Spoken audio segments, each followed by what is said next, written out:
like my handwriting. Okay. Hotel family, my name is Brother Ray Ray. Hey Ray, what's up? We'd like to welcome everyone to the Brooklyn William Mackey Jr. History Club, also known as Mackey's, Africans Helping Africans. We meet here twice a month to honor Dr. William Mackey Jr., Louis Ray Rivera, Brother Gil Noble, Brother Amos Wilson, Dr. Ben, Dr. Clark, Haj Malik Shabazz, Ivan Van Sertima, and all the people that gave up fame and fortune, good jobs, big houses, because they wanted to tell the truth. So we keep their name going. Because you don't hear them. You don't hear them no more. You don't hear people mentioning these great scholars. You know, very rarely. But we keep them going because they gave up a lot. And some were broke when they left us. You know. That's why we meet here. And the Kwanzaa celebration. Umoja, unity, Kujichagulia, self-determination. Ujamaa, collective work responsibility. Ujamaa. Ujamaa. Cooperative economics. Nia, purpose. Kuumba, creativity, Imani, faith. So if we could try to, somewhere through the whole year, we could try to keep a little bit of those principles, a little at a time, because it's hard getting rid of old Charles. So if we could do that just a little throughout the year, we'd be all right. Now, we're going to go over to the Amos collection. These books are in honor of Amos Wilson. We call this the Amos collection. Blueprint for Black Power. The developmental psychology of the black child. Awakening the natural genius of black children. You got it, Bernard? Yeah. Issues of manhood in black and white. African-centered consciousness versus the New World Order. Classic. Black-on-black violence. Psychodynamics of black self-annihilation in service of white domination. We also have the falsification of African consciousness. S.K. Damiana Akuyum, distorted truth, the bastardization of American cosmetology. You got it, Bernard? Yep. Brother Earl Ponder, revealing the unspeakable Bible verse of the truth about Judaism, Christianity, and Islam in the Holy Trinity. This brother passed away, but he wrote the book, and Sababa had a whole bunch of his books. So I get him, and hopefully people will buy him. And Amos's classic, the new one that Sababa finished, The Psychology of Self-Hatred and Self-Defeat Toward a Reclamation of the African Mind. Also, in honor of Louis Ray Rivera, Jazz in Jail. And I also wind up getting a couple of copies of Terrence McLaughlin's classic, Dirt. This book is unbelievable. So I got a couple of copies here, but we have it here. All proceeds that when people buy these books goes back to Sababa, so he can help African world history, African world info systems, and keep Amos Wilson's legacy alive. And that's why we do here. So, just a little current events. We have Blog Talk Radio with Sister Empress Chi comes on Saturday at 10:30. You go into Blog Talk Radio, you type in Empress Chi, you go down, what is it called, Mike? New Day. New Day. New Day Resurrection. New Day Resurrection. And you hit that, and it comes up at 10:30, and they roll all the way. They've been having some good programs.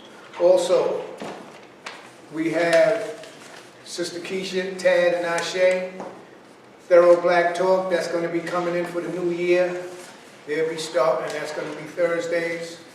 Also, a brother out of Baltimore, State of the City, Brother Darrell Muhammad. He's going to be coming on. His program has been excellent. I've been listening to him. So we have those programs coming in. The men's and the women's bathroom is to the left. We have refreshments, coffee and tea. You know, the speaker is going to speak from 8, and he's going to go around to maybe 9, a little after 9. Then we're going to have a little break. And we're going to have some coffee and we got tea in there and everything. And then the speaker's going to come back with question and answer. Now, on Tuesdays,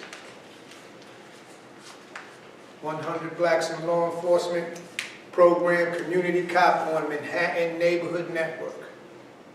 Mike Graves, Julian Harper, Noel Lita. They have an excellent program. And he's going to be our keynote speaker tonight. His topic is going to be, what is it, Mike? We talk about civil rights. He's going to get into civil rights in honor of the Kwanzaa festival. So, without further ado, I want you to give a big hand to Brother Mike Graves, one of the co-founding members of 100 Blacks in Law Enforcement.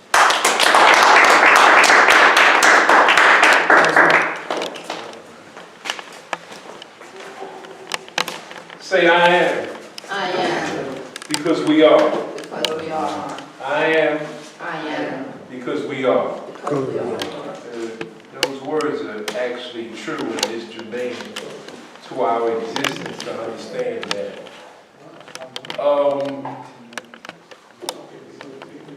This is Kwanzaa time. Ray just mentioned a time of sacrifice. And that's what Kwanzaa is. It's a time of sacrifice, looking out for your brothers and sisters.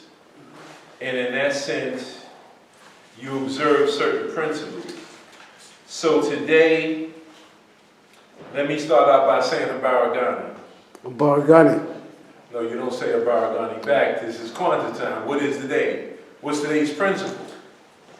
We should all know it. He just ran down the hall. It's Nia. Yeah. So I'll try it again. A Baragani. Nia. Okay, today is the day of purpose. You know, you go through unity, you know, cooperative economics, collective work and responsibility, creativity. That's Kuumba. The day is Nia, and then the last day of Kwanzaa, of course, is faith, Amani.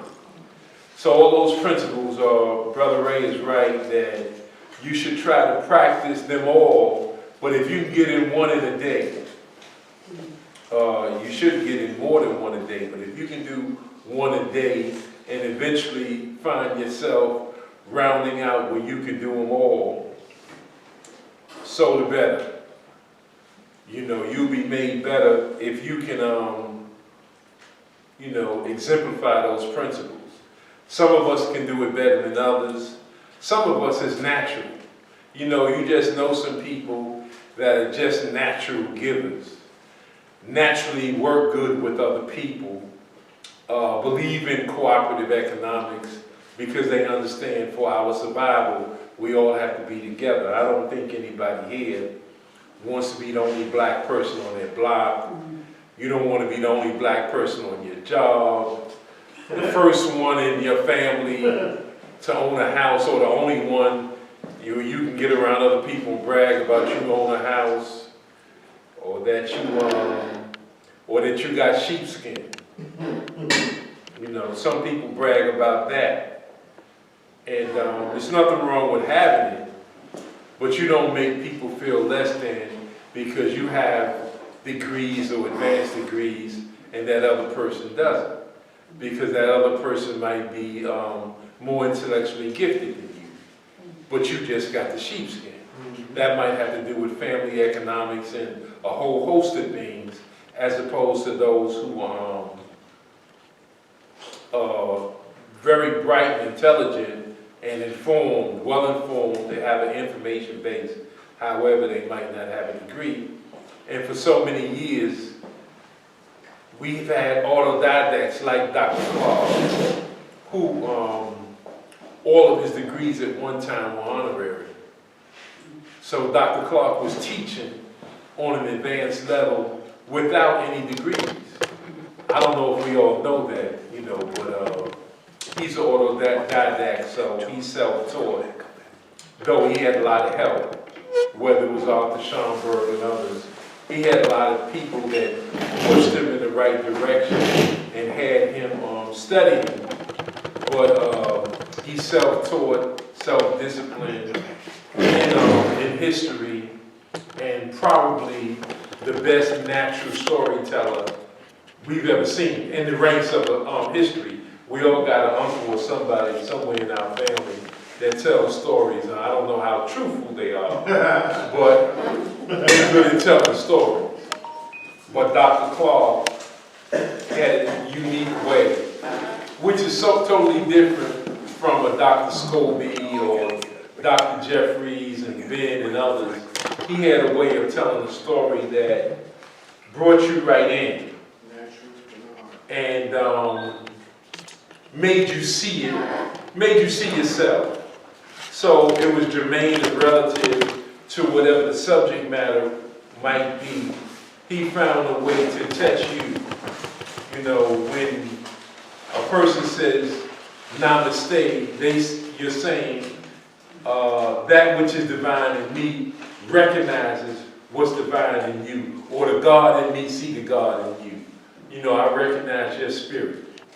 So Dr. Clark was good at that, and that's not to say that some of the others that we've had are not on that level. It's just that some people do things differently and some people are better than others, and I've never seen a historian that was so basic and so down to earth like Dr. Clark, especially somebody that advanced, one of our top guys. No matter who is in your pantheon of great ones, I'm sure you got Dr. Clark in there. You know, you might have others, you might have your favorites, but that's particularly my favorite, I would say, out of all of them.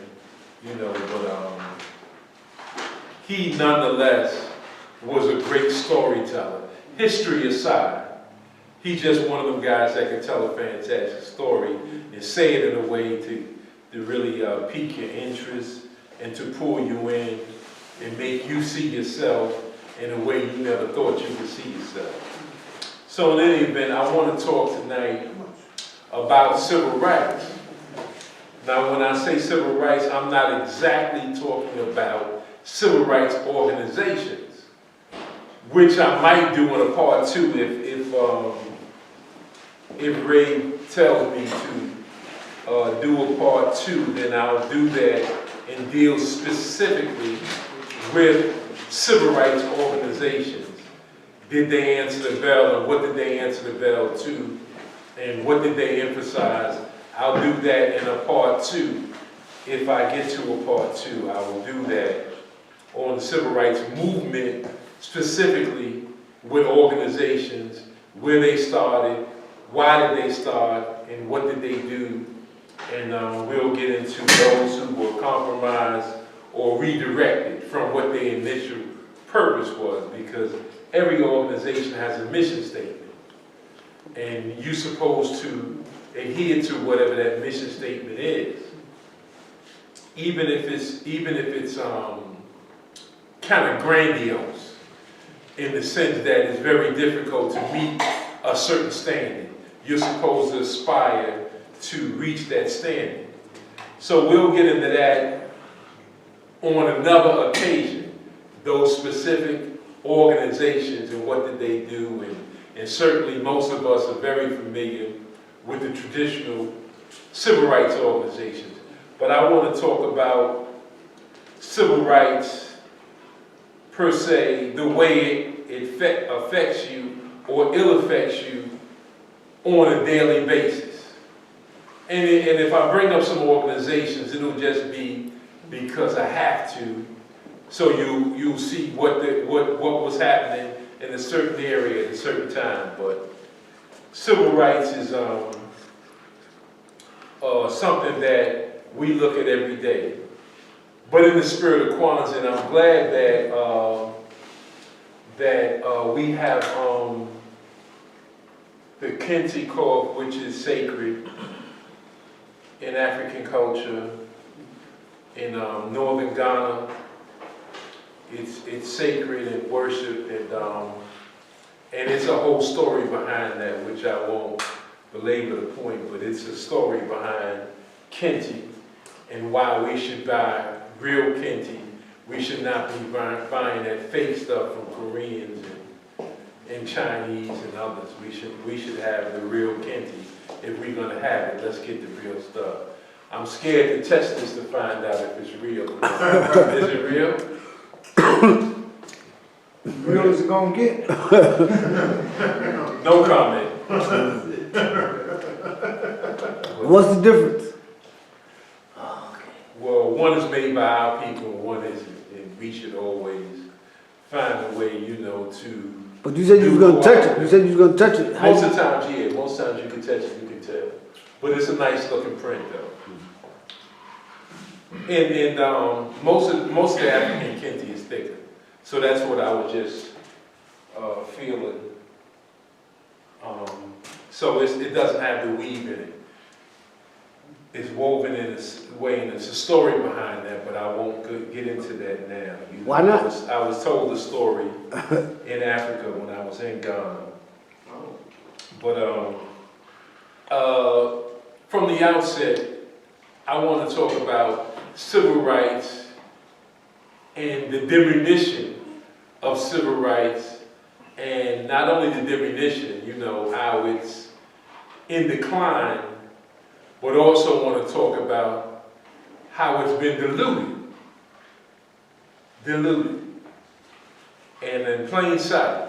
And we'll get into some of those, and you can respond, anytime you want to. The Q&A is for later, but you can respond, as an African, we believe in call and response. So, because you don't know it all, I don't mind you responding, put it that way. You can respond in whatever way you choose to, but I hope the room is not silent throughout the whole lecture. It's not going to be that deep, kind of heavy stuff. I want to keep it light enough where you can dig it, but at the same time, we're going to learn something. So, from the outset, let's deal with civil rights. And from the outset, I want to talk about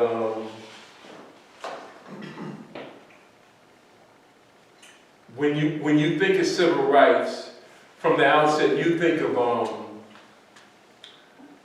your rights, your constitutional rights, and your constitutional rights obviously are based on the Constitution. Now, if you know what civil rights legislation is, it's been chopped up over the last few years. So many gains that it took a century and a half to accomplish have now been disheveled in a real sense, especially in the last case in Alabama a few years ago. But if it's based on the Constitution, we're talking about here domestically in America. Let's make that clear. We're talking about, when you say constitutional rights or your rights, you're talking about here. See, your rights don't mean nothing in Israel, right? You can't say you have constitutional rights in Israel or Russia or China, because that's a whole nother ballgame. So when you talk about constitutional rights, you're talking about here in America, within the boundaries of the 50 states. The 48 that are part of the continent, America, and the other 2 that America, they took it or stole it or something. Hawaii and Alaska. Wouldn't that be 3 with Puerto Rico? Well, Puerto Rico is not really a state, but Territory. I don't know what you would call it. Now they played with so many names and played games with freedom fighters. I don't know if it's a protectorate, a colony. whatever, but America's in control of it. So they've been colonized, it's safe to say.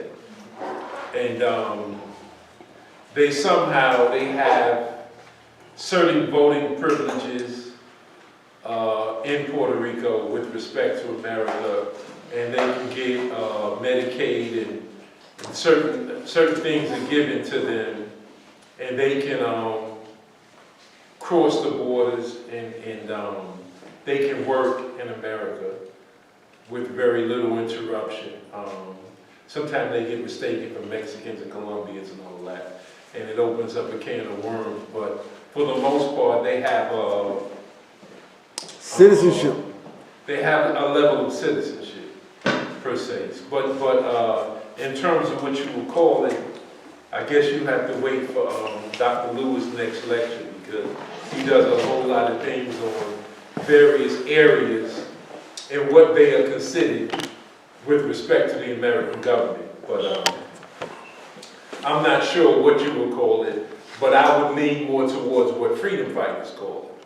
And they feel that they've been colonized, that they do not have the freedom, they do not have the right to produce products, they don't have the right to self-determination. This is Kwanzaa time, so I would use the principle of Kwanzaa. They don't have those rights.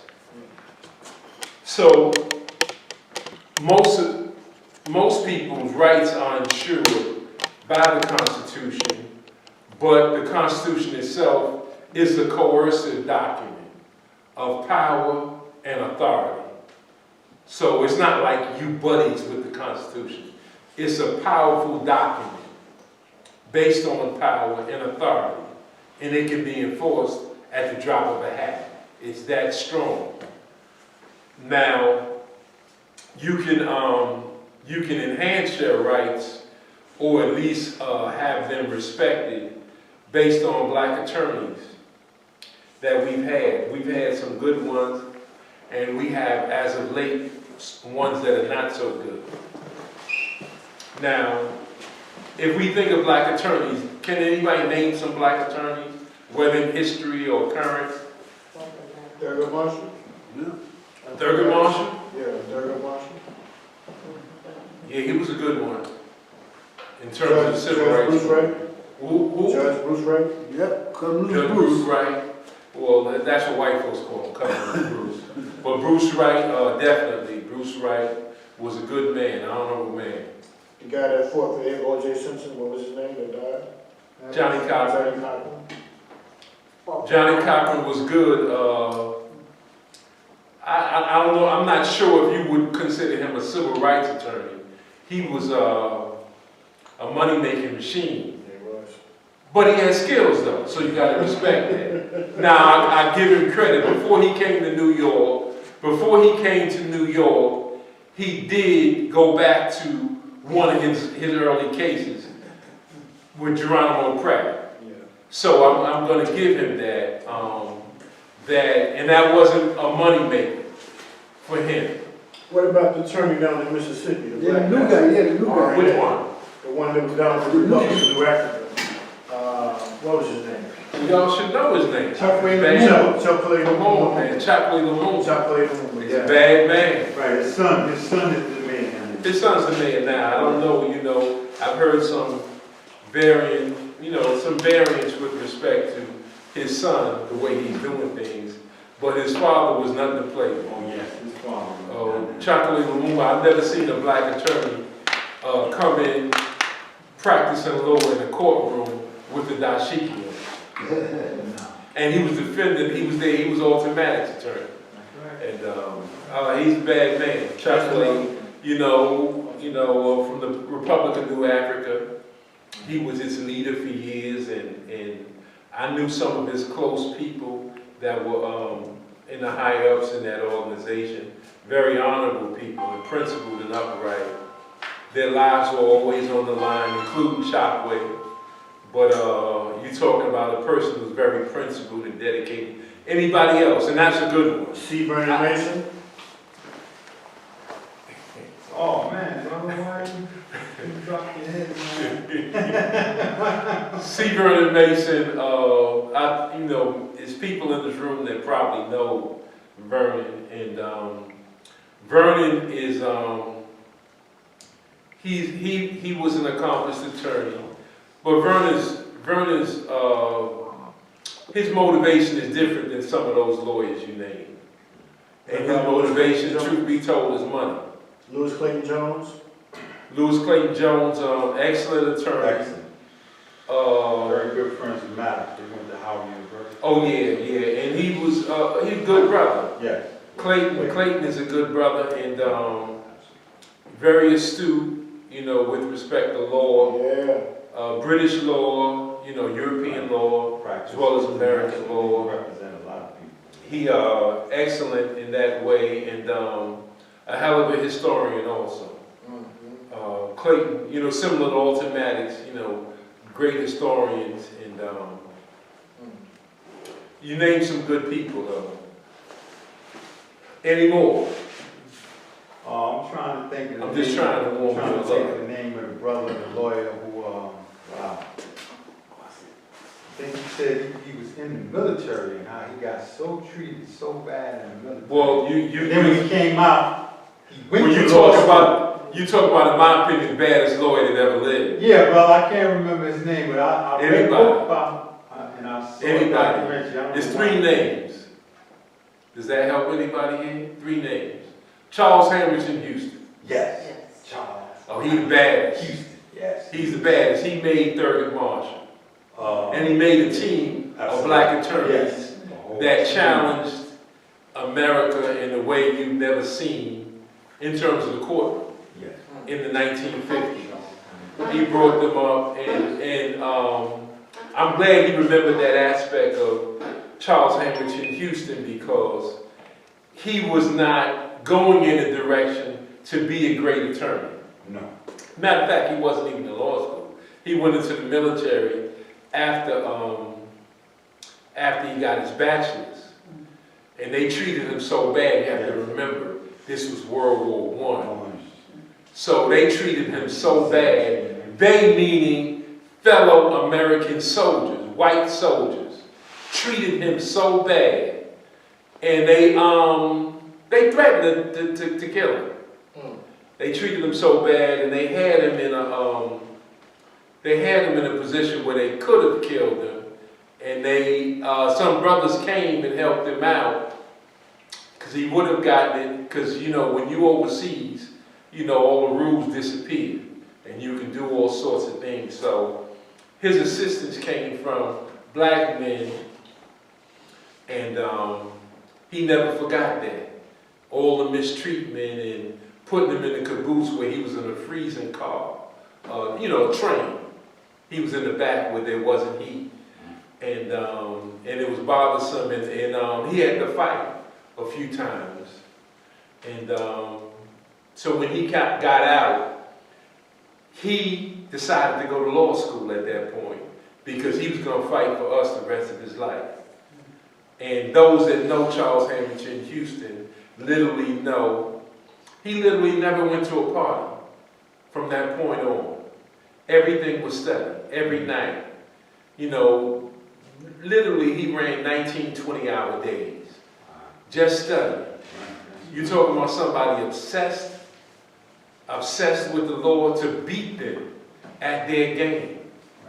This is what he decided to do. His father was an attorney. I think his mother was a school teacher. He was not going to be an attorney, but after what they did to him, he said it's on now. And he meant it.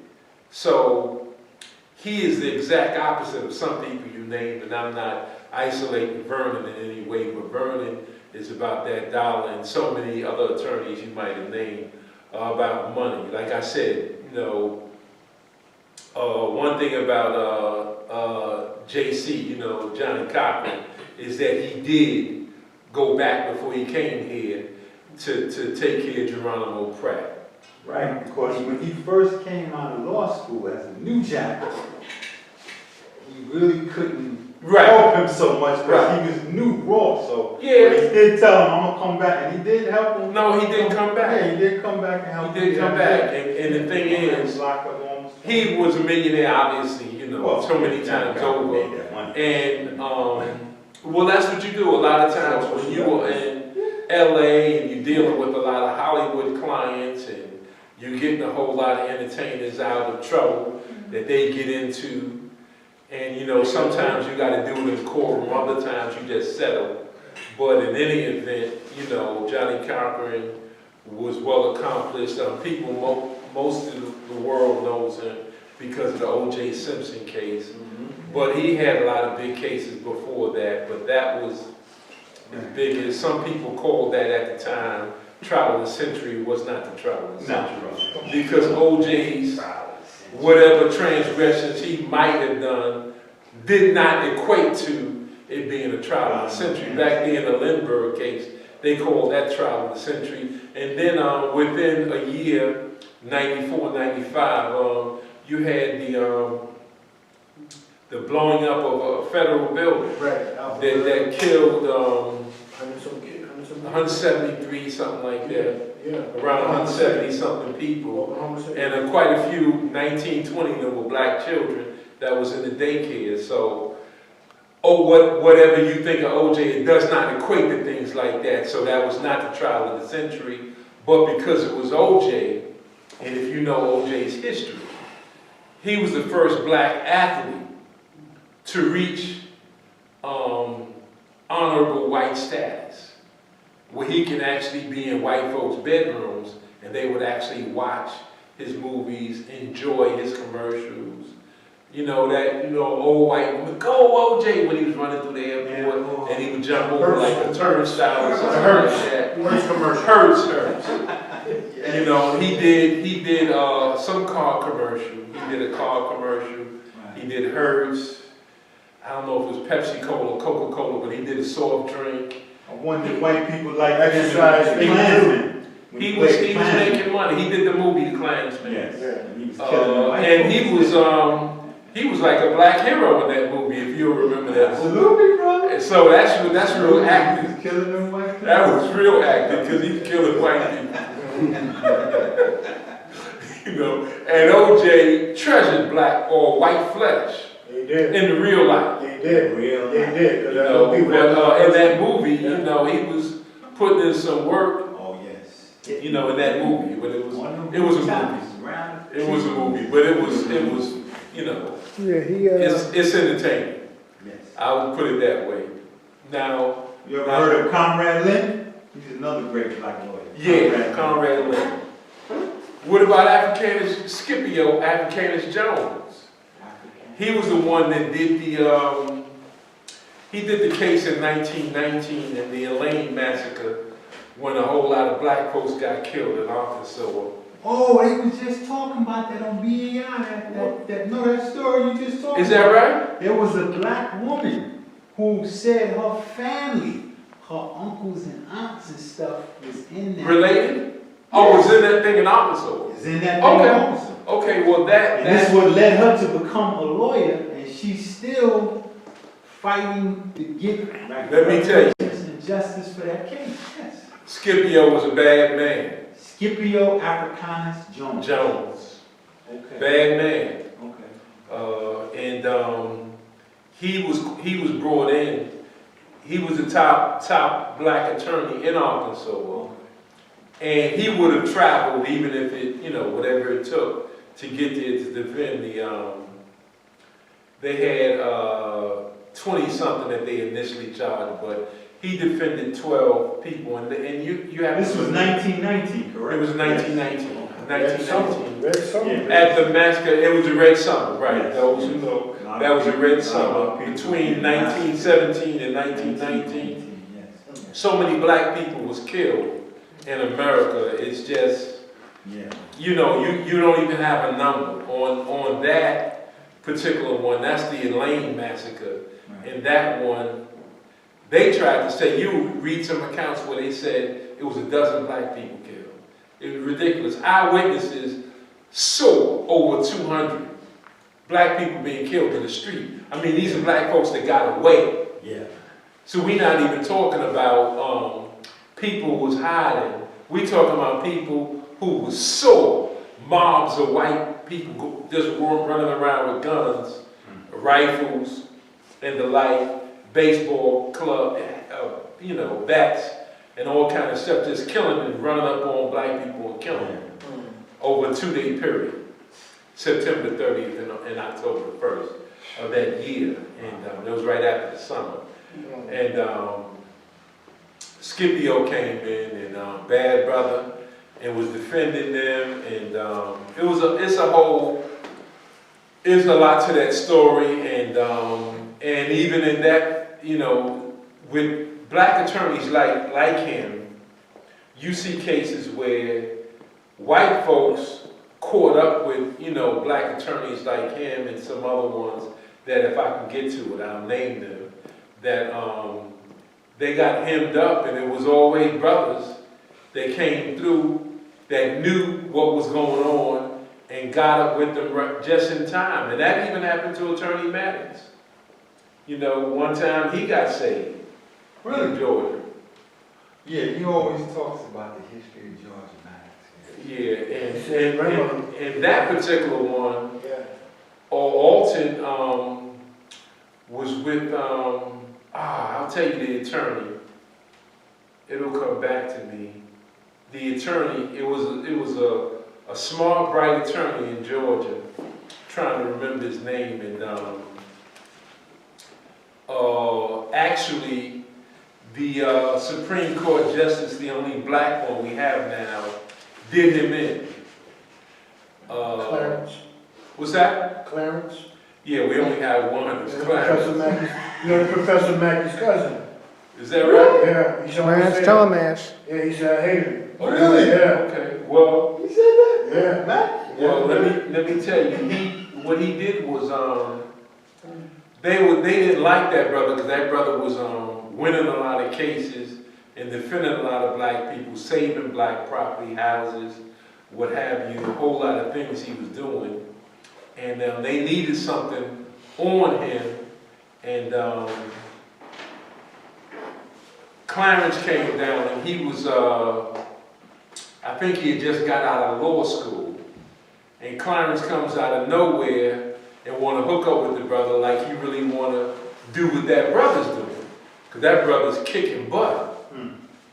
But you know that's not Clarence. Yeah, Patricia. So out of nowhere, they found drugs on the brother in his hotel. And after that, Clarence was a rising star and rose up primarily under Republican leadership. But that brother got done in the process. And Clarence did it. Clarence Thomas did it. So, you know, when you see people rise up and you have certain administrations. He you say, did well, something. What? He did something. Yeah, you know that they did something. You know, when you see them curry favor with certain powerful whites, and you say, well, how did that person get there? Dirt. Oh no, they did something. Plus it didn't hurt for Clarence Thomas marrying as his wife. Well, yeah, but I'm just Barbara saying. Bush's niece. Yeah, well, he did things far more egregious than marry a woman that looks like a man. You know, he And I think he did disrespect that woman that he was on trial with. I used to do it. Oh yeah, Oh, what is her name, right? I need a help. Nita Hill. yeah. Well, those things were true. Clarence did those things because other people said it.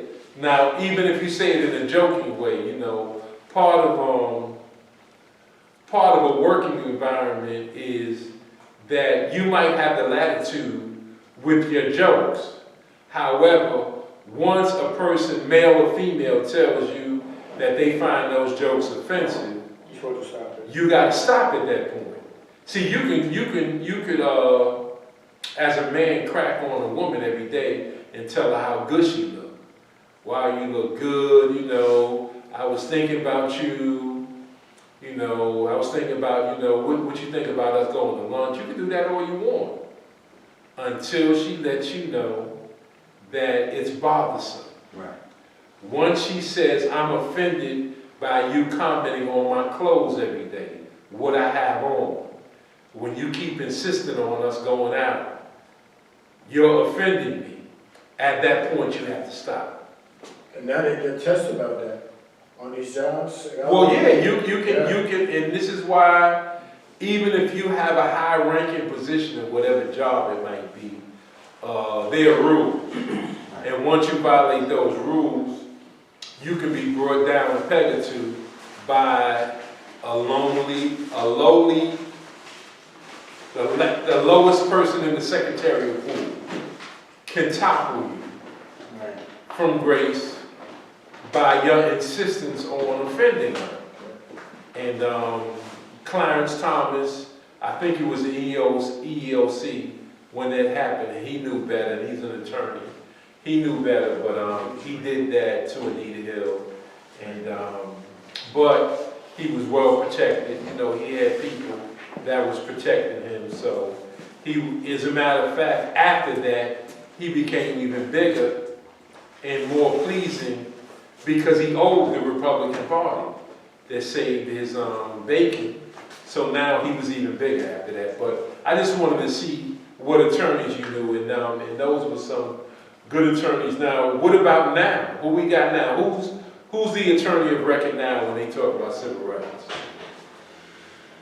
Isn't it Crump?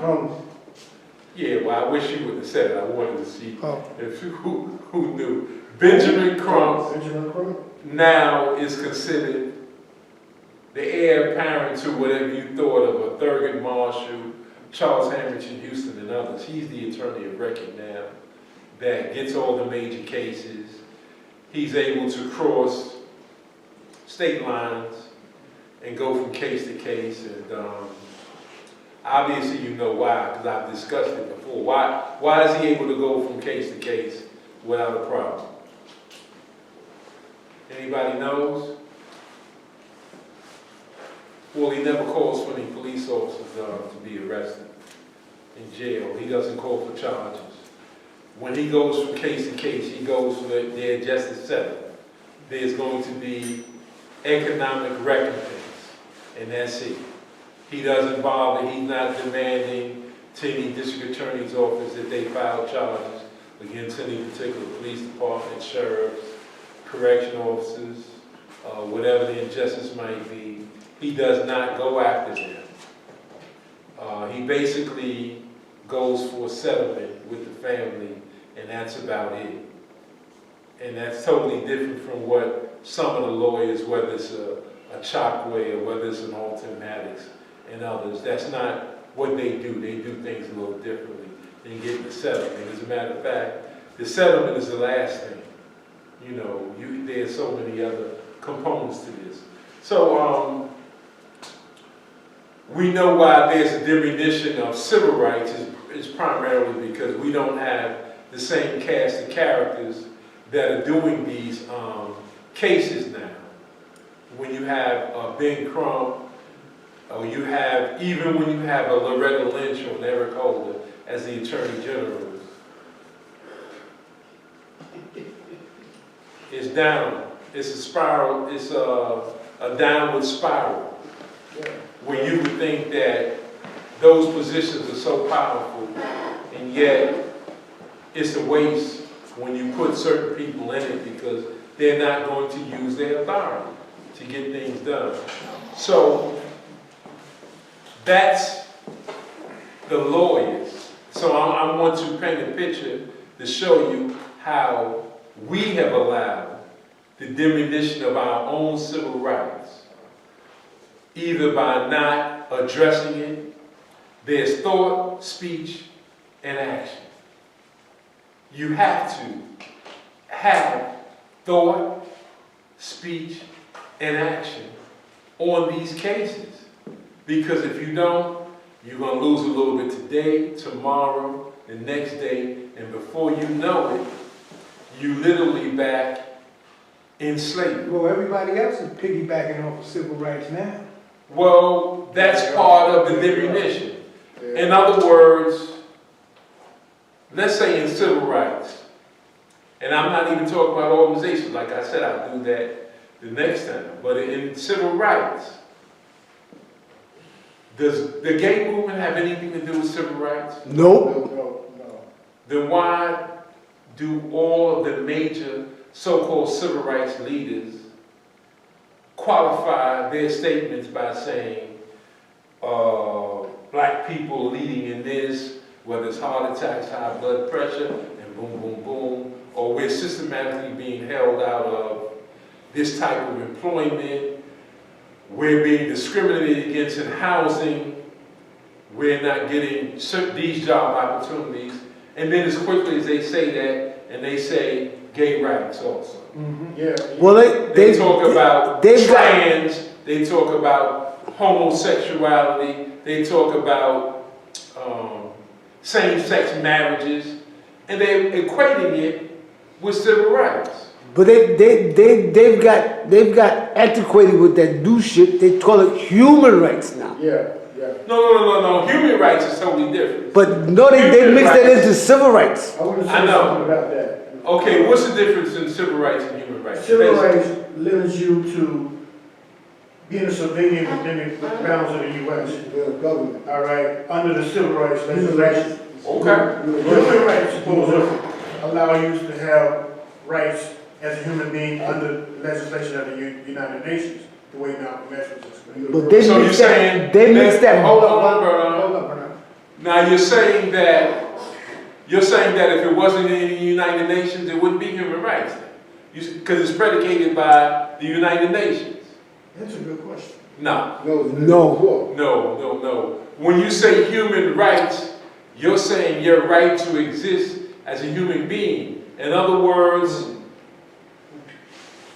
it might not be in a book, it might not be written legislation, but I have the right to exist, I have the right to clean water, I have the right to breathe clean air, I have the right to freedom, I have the right to observe the Creator in my own way. That's human rights. I have the right to exist and to live. I have the right to... As a human being. Right, as a human being, I have the right to... I'll say exist. I almost went into civil rights, because there's civil rights. You can have the right to a parent-child relationship, a husband-wife relationship. That's civil rights. Parent-child, husband-wife. When it comes to things like going to theaters, being able to travel. Now we're talking about civil rights. Your right to travel, your right to movement. That's civil. It can be upheld or it can be taken away, your right to travel.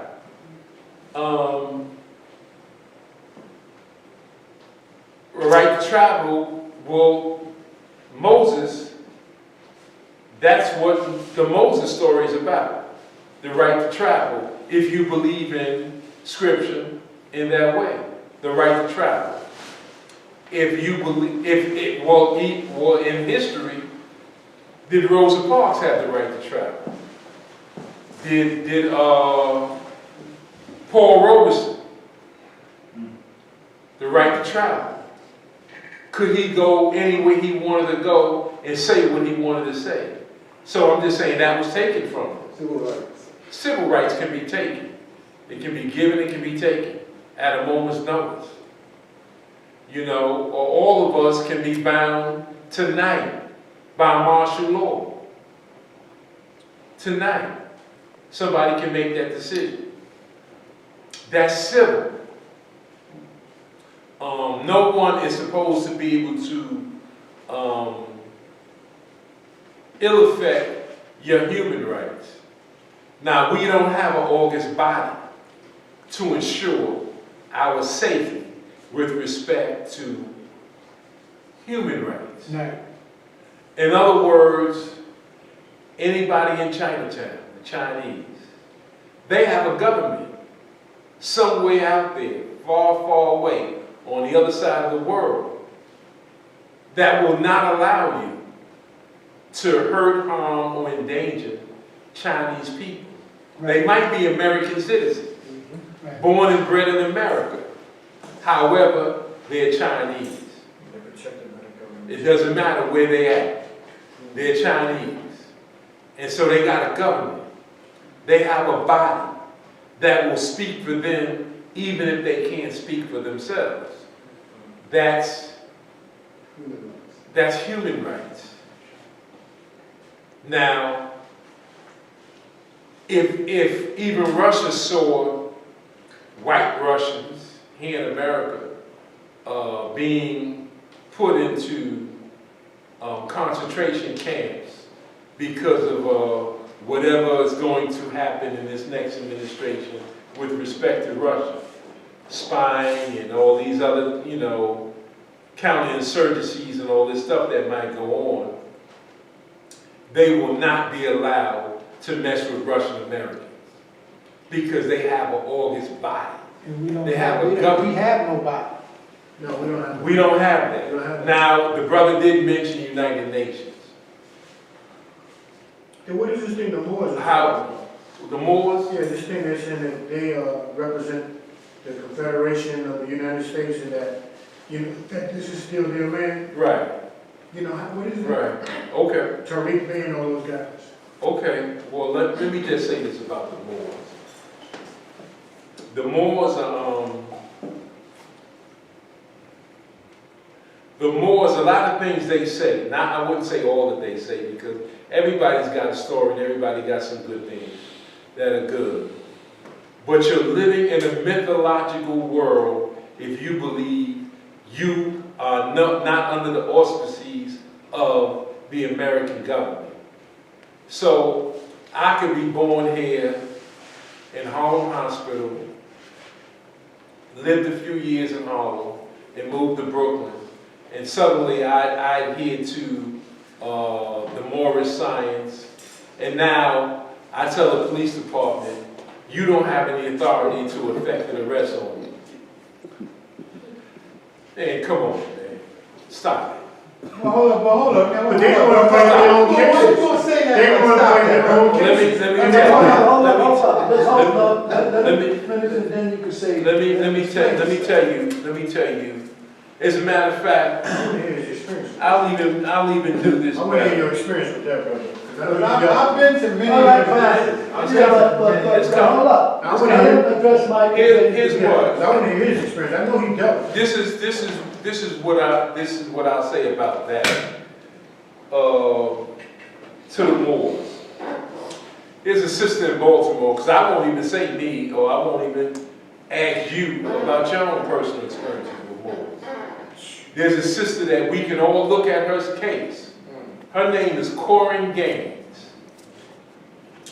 Young black woman, was 23 years old, in Baltimore. She was stopped on a highway in Baltimore, and she refused to acknowledge the police officer that stopped her. He was giving her, it was a summons, a movement violation, whatever, I don't even know what it is now, but he tried to give her a summons. She was refusing the summons and questioning his authority to even question her. Well, what happened? She started mentioning maritime laws. Okay. Not city of Baltimore, not state of Maryland laws. She started talking about maritime laws. About you don't have the right to question me on X, Y, and Z. These are laws she mentioned that are in play when you're outside of the boundaries of a given state. So let's say you're in what is considered, let's just say international waters. Instead of me naming it international waters, they have the right to, let's say the Coast Guard, the Navy, they have the right to stop you and see what kind of cargo you carry. When you within a certain limit, 200 miles. Whatever it is, within a certain limit, they have the right to question you. And even go through your cargo and see what you have. Those are maritime laws that are in existence. Well, she started questioning him and raising laws that are maritime laws. So she received several summons that day. Corinne Gaines, 23-year-old, beautiful sister, if you ever saw her. And certainly you need to remember that name and look this up later. She went to court to find out when her court date would be. They wouldn't give her the exact day and time of her court date, docket numbers and all that stuff. They didn't give her the stuff. So she missed at least 2 court dates. And she told them about themselves and raised a lot of sand. Well, what happened to her? They came to her house. ESU, Emergency Service Police Officers, what you commonly call SWAT, came to her house, and after asking her to exit the house, she refused to exit the house. Why? She was observing the teachings of the Moors. The Moors told her they do not have the authority to question her. They do not have the authority to effect arrest because she is sovereign. Right, And they sell these things.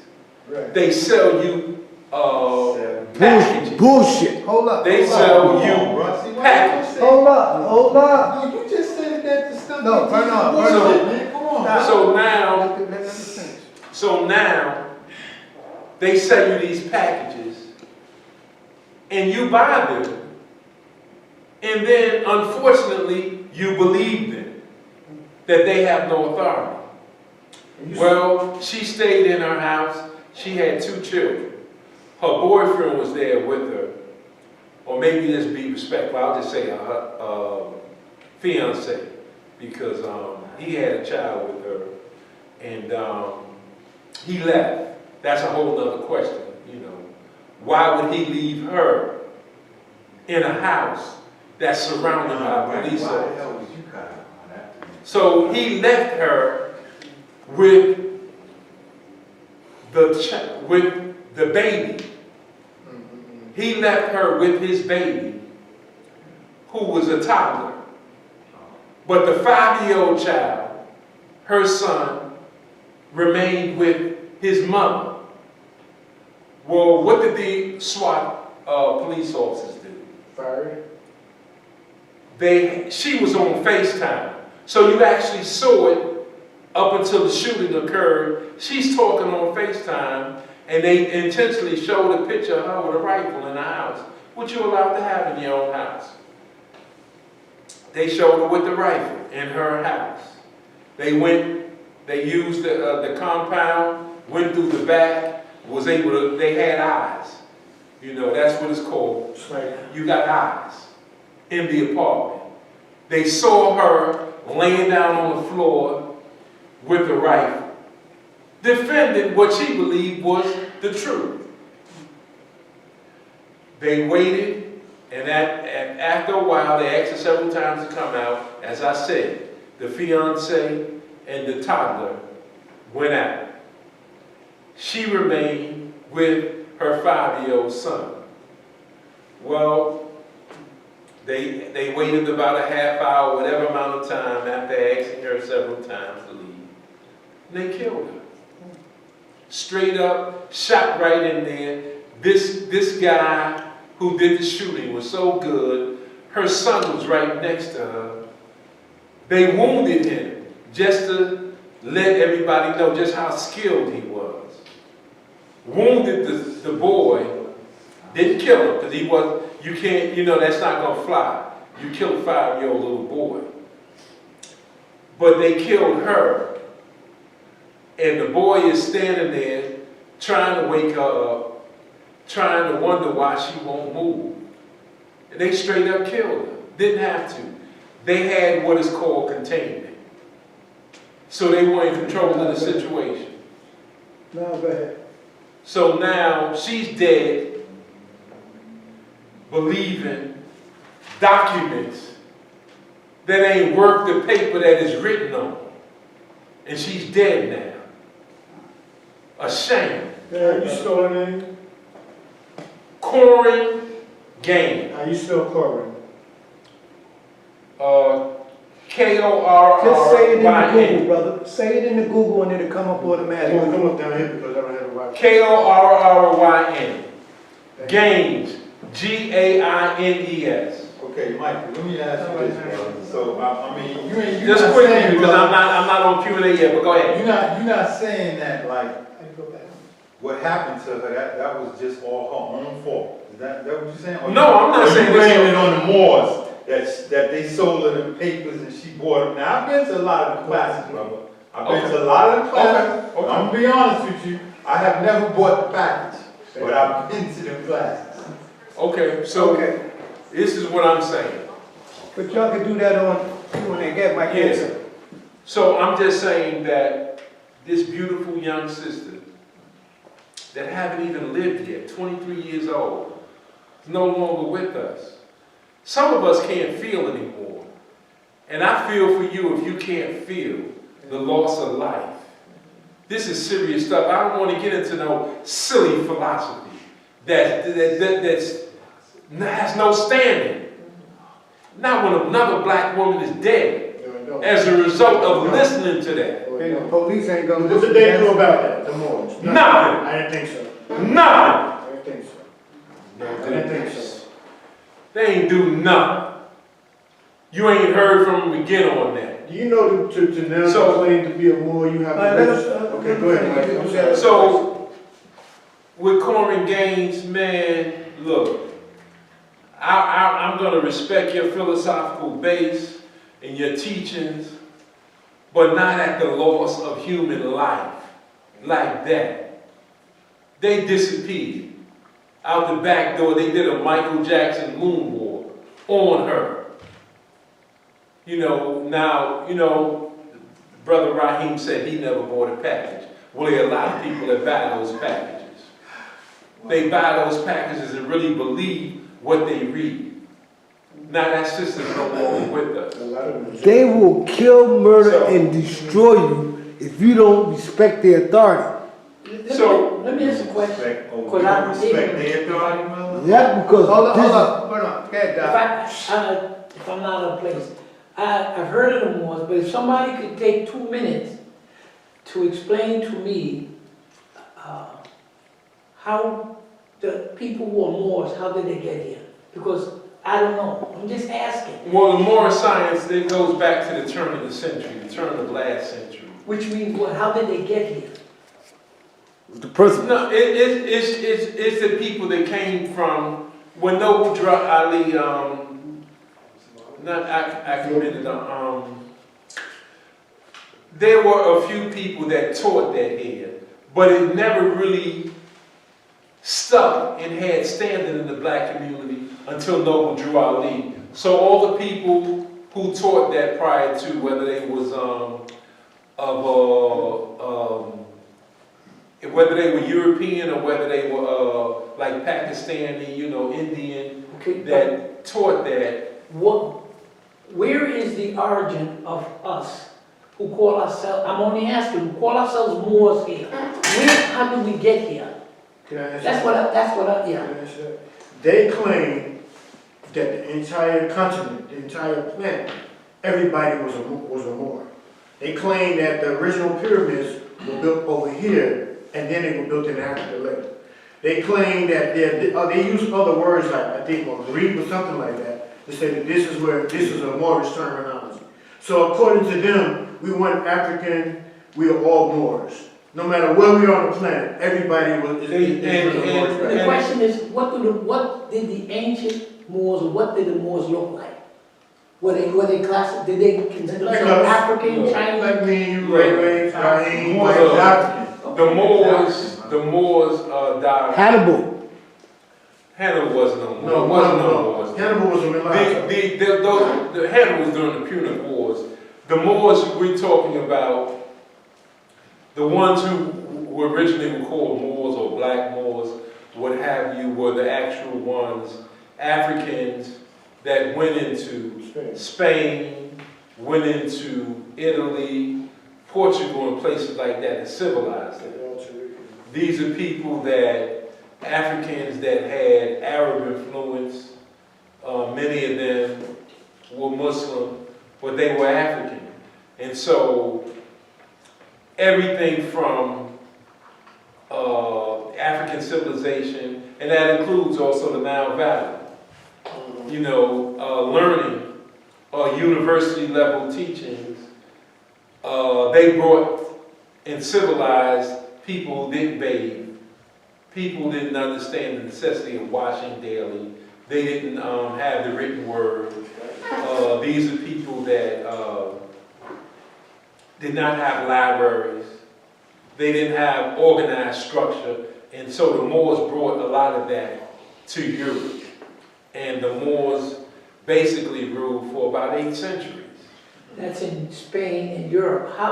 What I don't understand is... I know where you're going, Doc. Go ahead. No, I'm just I know asking. where you're going. The people who call themselves Moors, They have no They were connection here with that. before the at all. Europeans No. The people. how did they get here?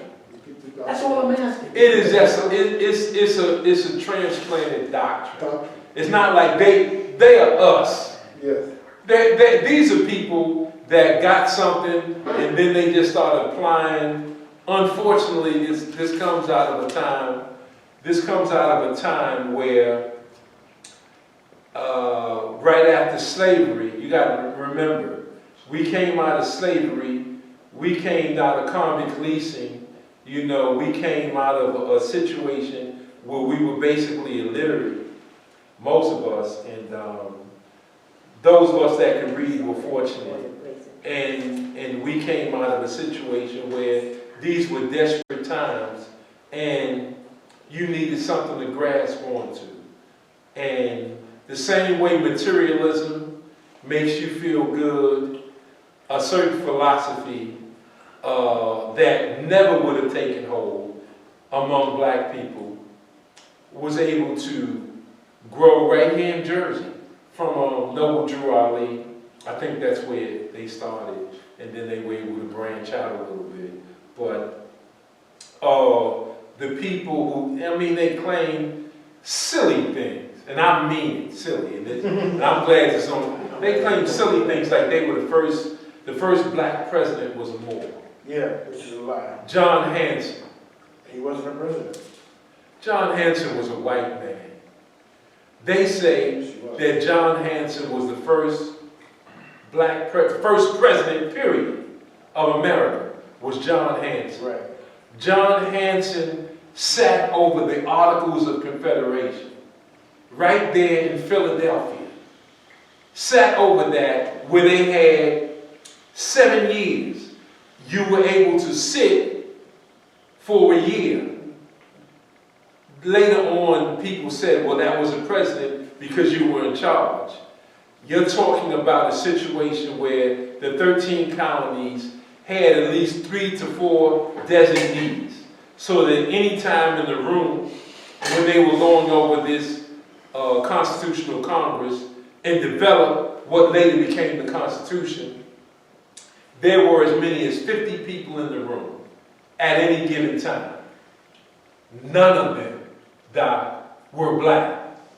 I'm going to say that again, just in case there's somebody here or there's a Moor somewhere. None of them were black.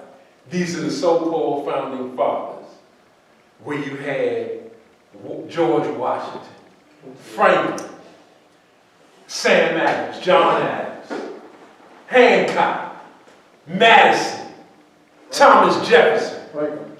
None of them were black. Not one. If there was a black person anywhere near that room, he was serving them coffee or tea. And now they come with some foolishness, the black people, that John Hanson. John Hanson the John Hanson they talk about came around 90 years later, almost a century behind during the Radical Reconstruction, and he was an elected official, I forgot where, in the South. He was an elected official, he became like a state representative, and now they come with pictures, silly pictures, and say this is John Hanson. In the 1780s, when this was going on, There was no such thing as pictures, Doc. Anybody show you a picture of John Hanson and claim that that picture is from the 1780s when they were hashing this out from 1780 to about 1787, and then they got everything together, and then after that they chose a president, which was Washington, that we know of, and he served 2 terms. There were no pictures then. Pictures developed in like around the 1830s.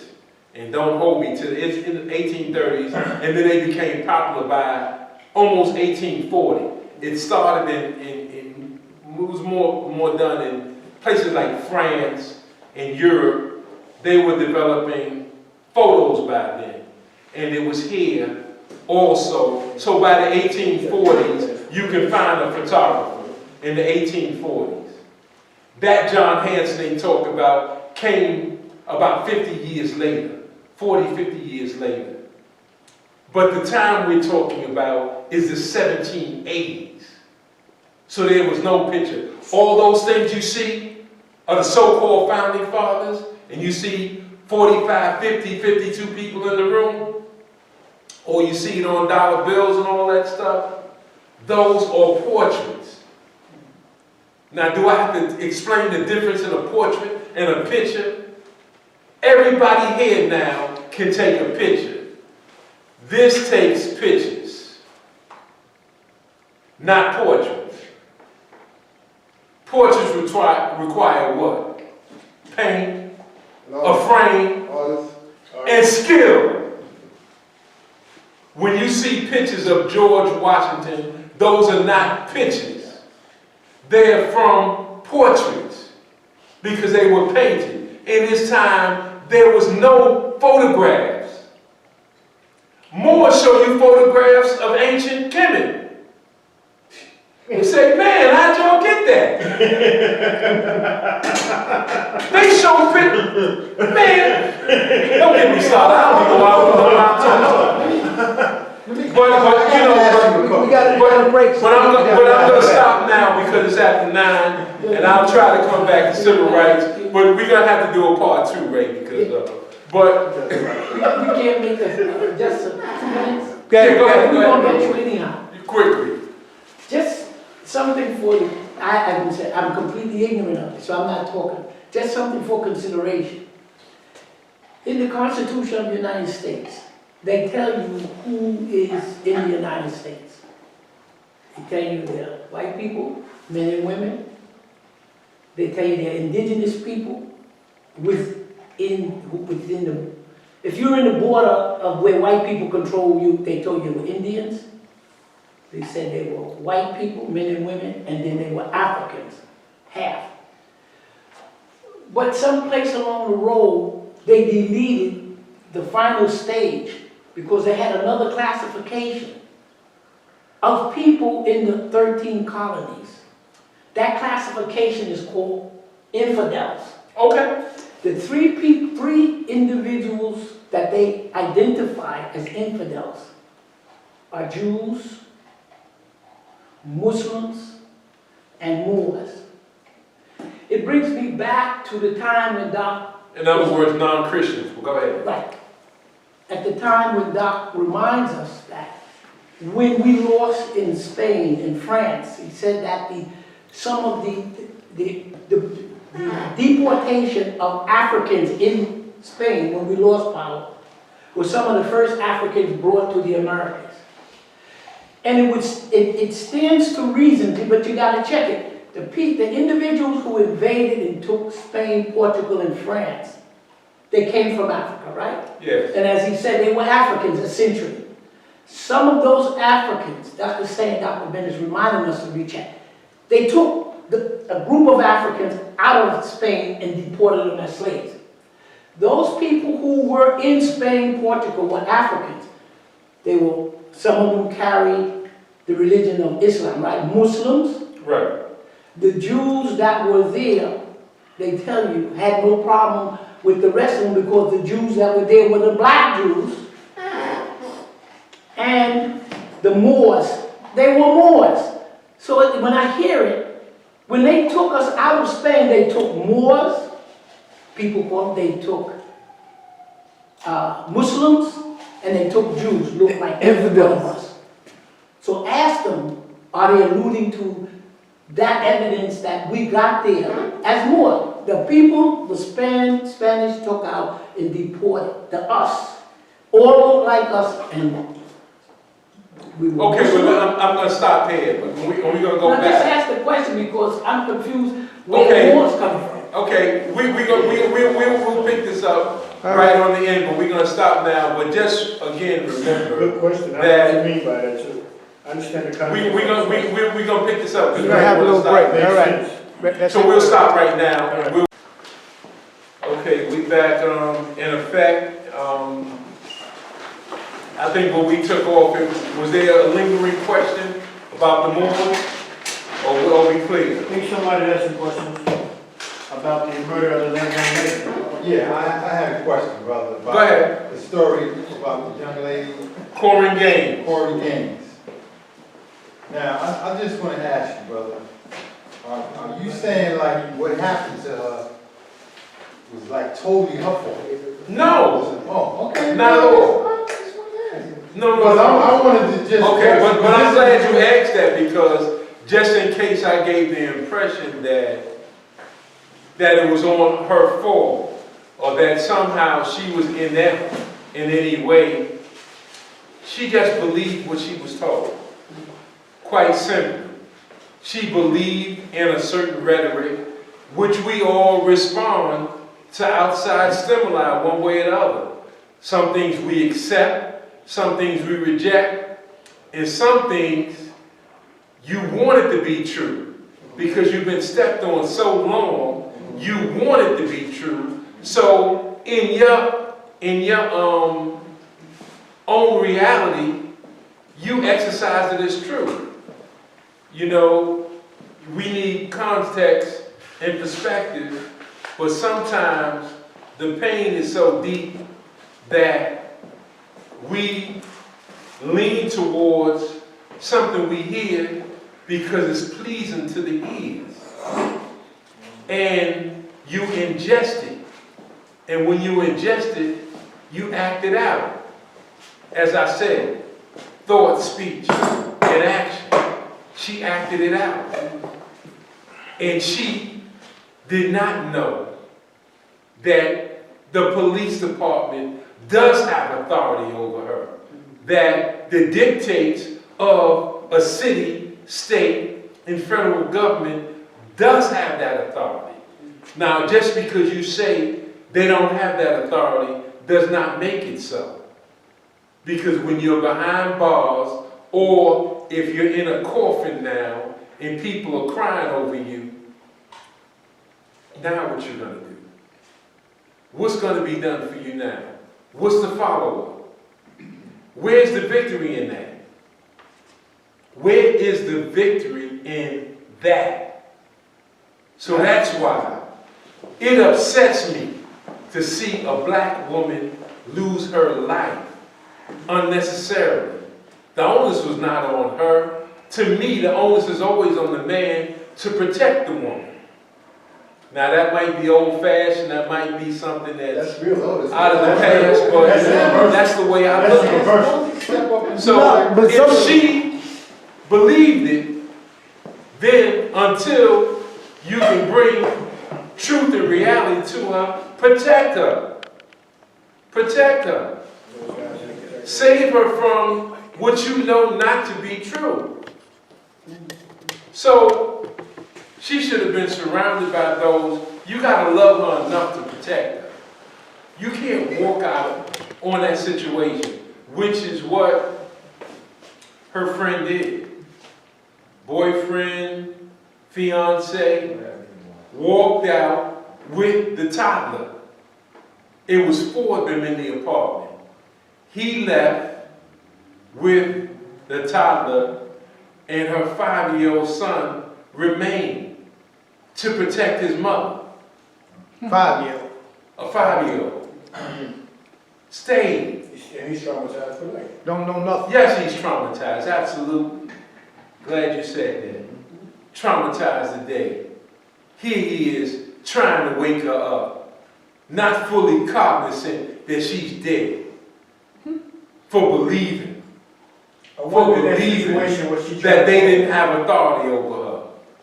No, but sometimes people get tired, even though they go through it and they I- know the deal. I know that. It's like a Rosa Parks thing. You know, I'm just tired of this. And I'm Rosa not. Parks was a part of a grand strategy. That's totally different. Rosa Parks had experience what Mary Louise did, Colbert. They had all experienced one time or another being removed from a bus. And the bus drivers in Montgomery, Alabama, not all of them, but many of them carried guns. They had arrest powers. So she was a part of a strategy to end that type of discrimination and segregation in Montgomery. And she was heroic in her stance because there were men there. The men didn't help her. The men saw the bus driver with a gun manhandle her. There's no stories of any men stepping up and saying, take your hands off her right now or else. There was no demands like that. The women, everybody was quiet and allowed her to be manhandled, which she was, and arrested. So I'm not going to tell you, don't compare, but I'm just saying she was a part of a grand strategy. Now, you can make the argument that so was Corinne Gaines. Then where was her backup? At least the Montgomery Improvement Association followed up on that. At least Attorney Gray and what's the other attorney's name? Clarence Jones. At least they were able to follow up and work in that movement to get justice for everybody. There was no grand strategy other than a hustle to sell packages to an innocent young sister who had protest in her spirit. She had defiance. You know, Henry Highland Garnett said, let your motto be resistance. Resist, resist, resist. She had that. She had it in spades. But they gave her the wrong information. She was a sister that's going to stand with you. If she say, I got you, she got you. But where were they? There was no follow-up. She lay dead there. Nobody took the Baltimore Police Department to task, other than her family. And it was just an economic settlement. They got recompense in money, not justice. No police officers went to jail. None. No charges. ESU, it was child's play for him to kill her. She didn't even see it coming. As I said, they had eyes in the place. You don't know what I mean when I say eyes. Okay. And her FaceTime, she was filming it. They cut off the FaceTime right before they shot her. 23 years old. I mean, 23 years old. I mean, we don't feel no more. 23 years old. You know, you're just a few years out of high school. And made a life and death decision. No. No, we can't have that. We got to protect our women better than that. It's a poor example of leadership. That's not based on any principle. That's a hustle. I mean, it's just like saying John Hanson, the first black president. That's silliness. At least use a timeline. If you say something, Put a timeline to it. And when you see in the 1780s, if you see him as a black man, then why didn't Harriet Tubman say, we got a black man in office? Fred Douglass, you ever heard, Doc, you ever heard Fred Douglass mention John Hanson? Did anybody hear? Martin Delaney didn't mention Did Martin Delaney mention him? No. Did Garnett mention him? So they figured something out, and they wasn't there, They know. but the people that was there didn't realize they had a black president. And this is at the height of slavery. And that foolish stuff works. Because you're not informed, you don't have an information base. If you had an information base, you would know the questions to ask. Here we had warriors back then that's gonna fight. 1843. That's almost 20 years before we entered the Civil War. They had a meeting upstate New York. They guaranteed 50,000 black men were willing to go into the South. Had it organized, ready, called for duty to go into the South and start from Maryland on down to the deep South and kill everything in sight and free every enslaved African. In 43, they troopers. We ain't talking about the stuff you see now. I'm talking about real people that was about it. And now you get some fake cats saying John Hanson was the president. Really? Y'all found out about something. The white people don't know nothing about it, and black people don't know nothing about it, but the Moors know something about it. A black president we had in 1781. Did y'all know we had a black president? Now, I'm not going to argue about whether, Barack Hussein Obama was the first black president. I'm not going to get into that argument. 1781, we were still under the gun, big time. But because if we have great historians that said there were possibly 5 who passed, I'm not going to argue with none of them, but none of them said they were black.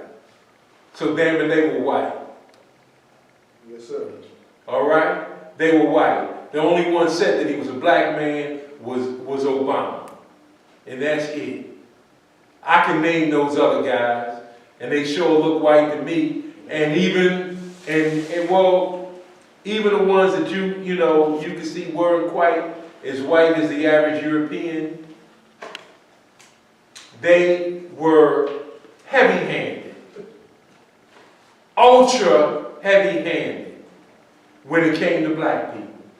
They made sure there was no doubt what they were and made that crystal clear. So, J.A. Rogers loved the brother. His work is just as relative today as it was 70, 80 years ago. That's how bad he was. So if he say there's 5 black presidents, I'm not going to argue with it. But ain't none of them said they were black. So if you think that there was a grandparent somewhere in that line, or Scram Johnson got someplace that he wasn't normally supposed to get, and he got there, okay, fine. Okay. But none of them said they were black. So, but I just wanted to say that about, since the question was asked about the Moors, we can go with a timeline and just tell me that John Hanson was over 100 years old. Tell me he was one of the founding fathers. And I'm going to sell you the Brooklyn Bridge. If you can convince me of that, then fine, I can convince you to give me money for the Brooklyn Bridge. So, all that other stuff, oh man, it's not even worthy of even discussing, man. But, they are who they are. Let's talk about Black Studies programs. Just to show you how we're losing, and I'm just saying we, in plain sight, are losing our civil rights. Black Studies programs, there was a time that we had Black Studies programs because the protests all over the country were so strong, so vibrant, so alive, that we demanded that we teach each other and that we learn who we are. So it wasn't only at black colleges. It went on, they had Black Studies programs at white universities. All out on the West Coast, East Coast, they had these universities. So how did this diminution of Black Studies occur? How did it occur at places like Howard, Morehouse? Well, look at who they put in there. Let's go back further. With the black church. How did they turn the black church from something basically kind of radical and revolutionary? We used to call that our church Abyssinian, the Ethiopian this, and the black this, and in no time, we went from that to color. It seemed like overnight. And the place that still to this day, the only institution that's the most independent institution we have in the black community is the black church. It basically pays for itself and the upkeep, the pastor. How did these pastors go from being a place where if the Ku Klux Klan was on your back or threatening to come to your house, the church used to have a brotherhood meeting that same night at your house? Do they do that now? If white folks have to, you go to the average church and see what that brotherhood is going to do for you. Well, the black church was a place if you needed a coat in the winter. That's where you went. If you was down on your luck and you getting ready to be evicted, the black church was where you went. And the pastor would have the members all come out of their pocket so that you could survive. That's not the case anymore. These were where men and women were dedicated to struggle. This is where they met. Some of the great insurrections during slavery was done in the black church. Well, how did the black church turn into entertainment? Where these preachers now hooping and putting on a show and having women scream and just entertaining them. You don't think that white folks' hands are in that? You don't think that they was able to change and exploit the African spirit? A part of African cosmology is to believe in something greater than us. That's just, whether it's a good thing or a bad thing, it's a thing. We just believe, most Europeans do not believe anything is bigger than them. Their religion is white supremacy. The white church believes in white supremacy. So somebody out there saying, no, that's not true. They believe in God. Their God is white supremacy. White people's God is white supremacy. The white church never had a problem in going to church, and then from church, they would go hang somebody and have all the parishioners there watching. Hang a black person. Souvenirs. Well, we don't want to talk about the souvenirs because one of the first things they would cut off. Yes. And so, the other people would get the ears and nose and all that stuff, but they like to cut off black men's privates. Things like that. And it's disgraceful. They would, the white church, even after slavery, post-slavery, if any district attorney charged the white man with killing, like in the case of whether it was Emmett Till or somebody, charged anybody with the murder, the white church had no problem raising funds. Imagine that. The local candy store, 5 and 10 cent store, had jars there where white folks put 50 cents in, put $1 in the thing to raise funds for white murderers. Well, you just had a president just pardon some white murderers who killed 17 Iraqis. Killed 7, slaughtered them. Blackwater workers. They're highly paid and they protect elected officials and businessmen. Yes, they're mercenaries.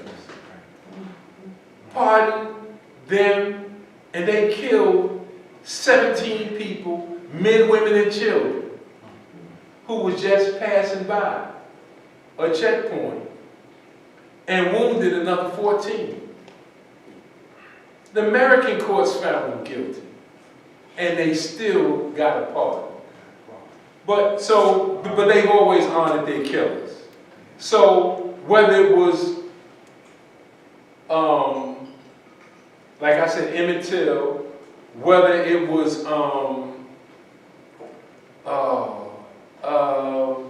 what's a big case down there? Freedom Riders. Matt Parker. Well, Mac Parker. Freedom Riders. I'm thinking of what you call him. Got brain lock. You know, his school is right there in Crown Heights. Meg Evans. Meg Evans. That was a big one.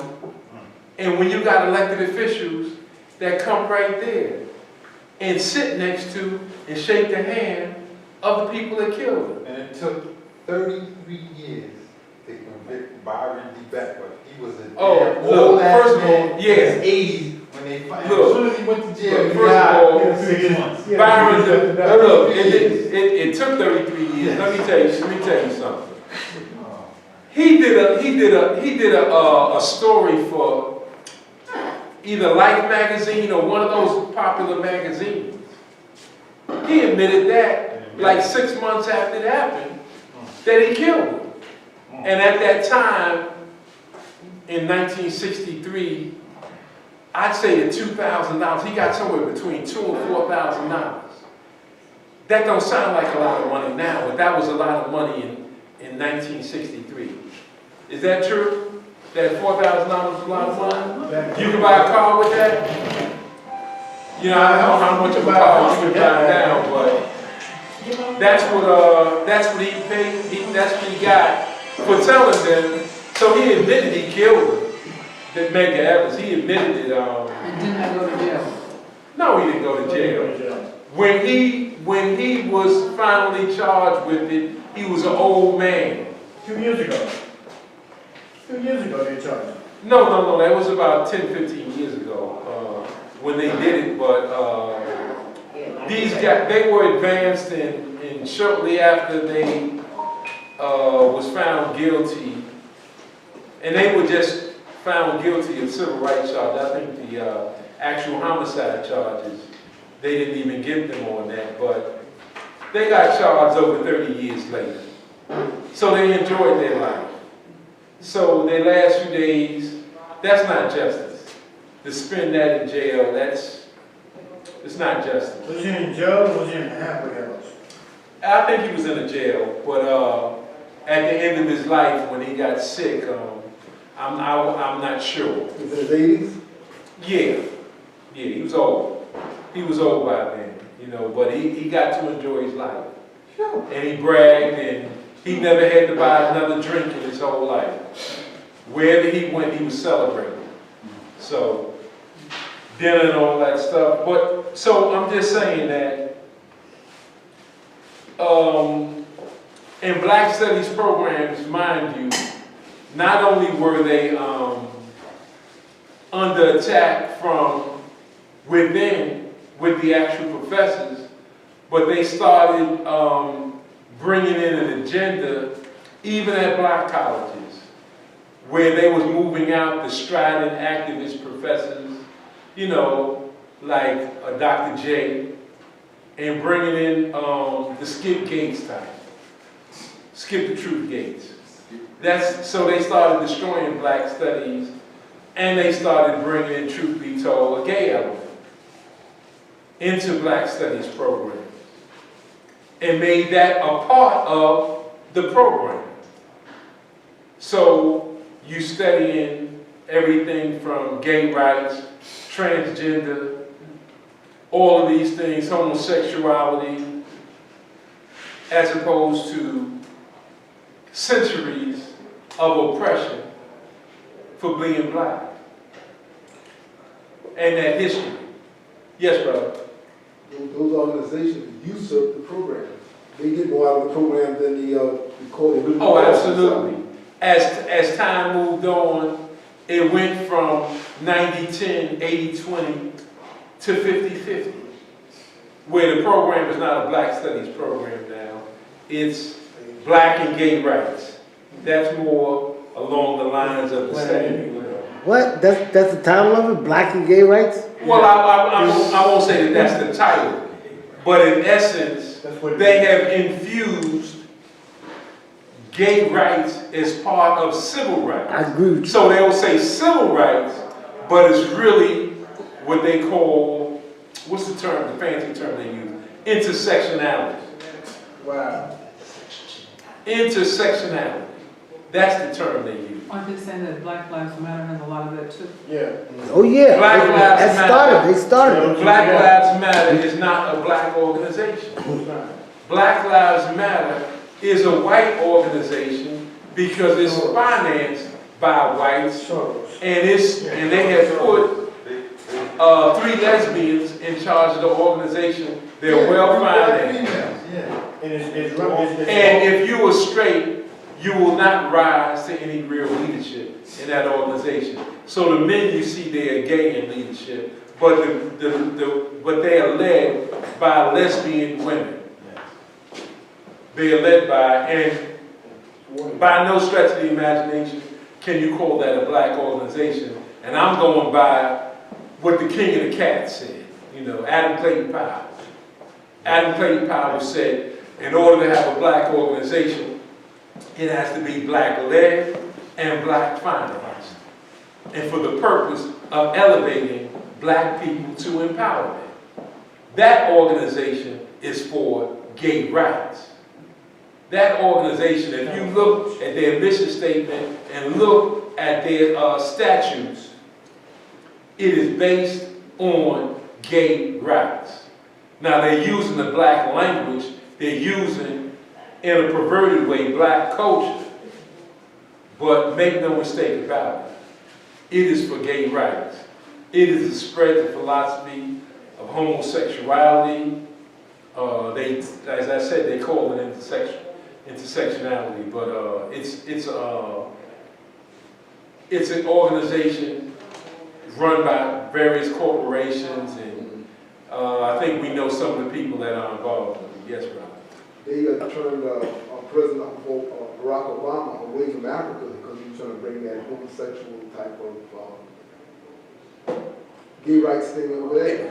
There's no question that Barack Obama is one of the heaviest purveyor of gay rights. He's the top of the line. He had his Secretary of State, who was at that time Hillary Clinton.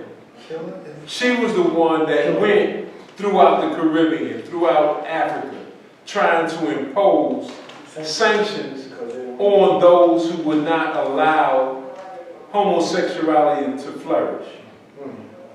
You know, she did the knockdown on it. If you yes, I have a question. The way homosexuality has hijacked the civil rights movement of today, I think it reminds me of how the Jews used the civil rights movement back in the 60s and the 50s to gain their establishment, and once they got their establishment, they was gone. And now they try to rip us off like worse than anybody else I could think of. You know what it reminds me of? Yeah, it's true. True, very true. It reminds me of the protest marches I used to go to in the 70s when they were protesting about South Africa. And they used to have on the flyers and gay rights too. On the flyers back then. Yeah, but look at the advances that have been made in gay rights since then. They just think about, what's the name of that club in the village that they talk about? They say where the real struggle The started. club, that bar, yeah. Stonewall. They say they say that's where it started. Why do they say that club? Because that's where the first levels of organized resistance occurred. Where police tried to order them out and shut it down, and they resisted. And there was an actual confrontation with the police department. And they considered that their coming out party. Well, I thought it was in San Francisco in the 60s or whatever. Oh, no. I see what you're saying, but two things can be right at the same time. San Francisco is similar to what you would see in the Village. On steroids, though. San Francisco, I mean, it's fashionable to be gay there. It's like, you know, it's like no inhibitions, you know. Guys going back then to the 70s had no problem walking down the street hand in hand, putting their hand in the other guy's pants. You know, you would see that kind of stuff there. You didn't see that as much here, only inside the Village. You seen guys walking hand in hand, kissing publicly, but in Brooklyn, in Harlem, you didn't see that. And I'm not saying that there were no black gays. I'm just saying they were not on display. Yeah, the closet. They were in the closet. But now, you can be on display and walk around hand in hand and all kind of stuff now. It's on TV. But that wasn't that way then. It's on TV. Well, it's in the movies. As a matter of fact, y'all know these movies, because I don't get to watch those movies. What's the guy that produced all these shows on TV? Lee something? Lee Daniels. Lee Daniels. Every movie, every sitcom, every drama he produces, he makes sure that there's at least 1 to 2 individuals in that, even if it's a sitcom, situation comedy, it's gay. He makes sure of that. Yeah, you did the movie with, oh my goodness, Monique playing the mother of the lady. Precious. Thank you, that's the movie. So he's gonna have a gay person in every movie. He's publicly made that clear. And The guy from Indiana that ran for president and lost Biggie up, like his Oh, big body. Judge, yeah, no. Somebody. Mayor Buttigieg. Married. oh, really? He ran for president. Oh, he was involved in that, Buttigieg? No, I'm just saying he ran for president early on, but he is openly. Yeah. Oh yeah. He I think he's been open for quite a few years. He has a husband that was on the campaign with him. So he didn't hide it. You know, Kamala, you know, kind of like hid her husband, her white Jewish husband from most people. Yep. You know, while she went from never admitting to being black and calling herself a proud American, now she claims to be a sister. I guess it's in fashion now. It helped her status, and certainly, as you well know, fraternities and sororities united around her, if you can believe it or not. Now, you know what they call themselves, right? The Divine Nine. The top 9 fraternities and sororities all united forces, and they started shaking trees and money started coming out. As soon as he announced Kamala, within a few days, millions of dollars came into Biden's campaign. And that's directly from black folks who gave up money because she was on the ticket. Well, listen, I take offense to that because Divine Nine used to be the sisters when I was coming up. They used to call themselves. There's about 17 Oh, of them. no, that's totally But different. they used to call themselves The Divine Nine. is like everybody from Delta, Yes. AKA, Alpha, Omega, Iota, all of them. They call themselves the Divine Nine. There's a big because they are the oldest. Yeah. Now, you know, I think when they say Divine Nine, they're not including the Boule, even though a lot of them are Boule. Exactly. But they don't, you know, they don't include the Boule in the Divine because they're keeping that secret. But they organized first, this is not the first time they flexed their muscles. They did the same thing for, what's her name, Loretta Lynch. They did that for Loretta Lynch when She was a police person, right? she was law enforcement. She was the top cop in the country. She became U.S. Attorney General. She's a lawyer, and she worked right here in Brooklyn with the Eastern District. But she eventually became the Attorney General, the U.S. Attorney General, when Eric Holder stepped down. Where is she now? Oh, who cares? Who cares where she's at now? She did nothing in those 2 years she held the office. Eric Holder was what? Attorney General for about 6 years. She came on and he had imposed certain rules on all the major police departments that they start giving up a racial breakdown of all the police shootings and what have you. And she came along and dismissed all of that. She called keeping those type of records, her exact words was she called it minutia. So, I mean, how sick can you be? Black men unarmed, not in the commission of a crime, being killed all over the country, and you call those stats minutia? What the hell, what is minutia? It's like waste, it's like unnecessary. Yeah. You know, when you say minutia. So, Also, brother, talking about colleges, Morehouse, Spelman, all of them, especially in Atlanta, they used to pump out strong. when Benjamin Hayes was there, Right, all them yeah, cats. a different For over situation. many decades, brother. Oh no, they say you go. Oh, you didn't- You go down to Morehouse, and that's just the sissified, ill, what's your lesbians, How did you capture that? Look, Mad. that became the place I'll for go ahead, thank you. black gay men. Yes. That became the place, Just just like the villages for white men that like other white men, or San Francisco, and in certain parts of LA, obviously, is for white gay people. That's where they gather. Well, where the people that have money, gay, and they come from middle-class families, is Morehouse. What at one time Morehouse was so bad, 5-10 years ago, half the campus is walking around with nightgowns on, negligees, high-heel shoes.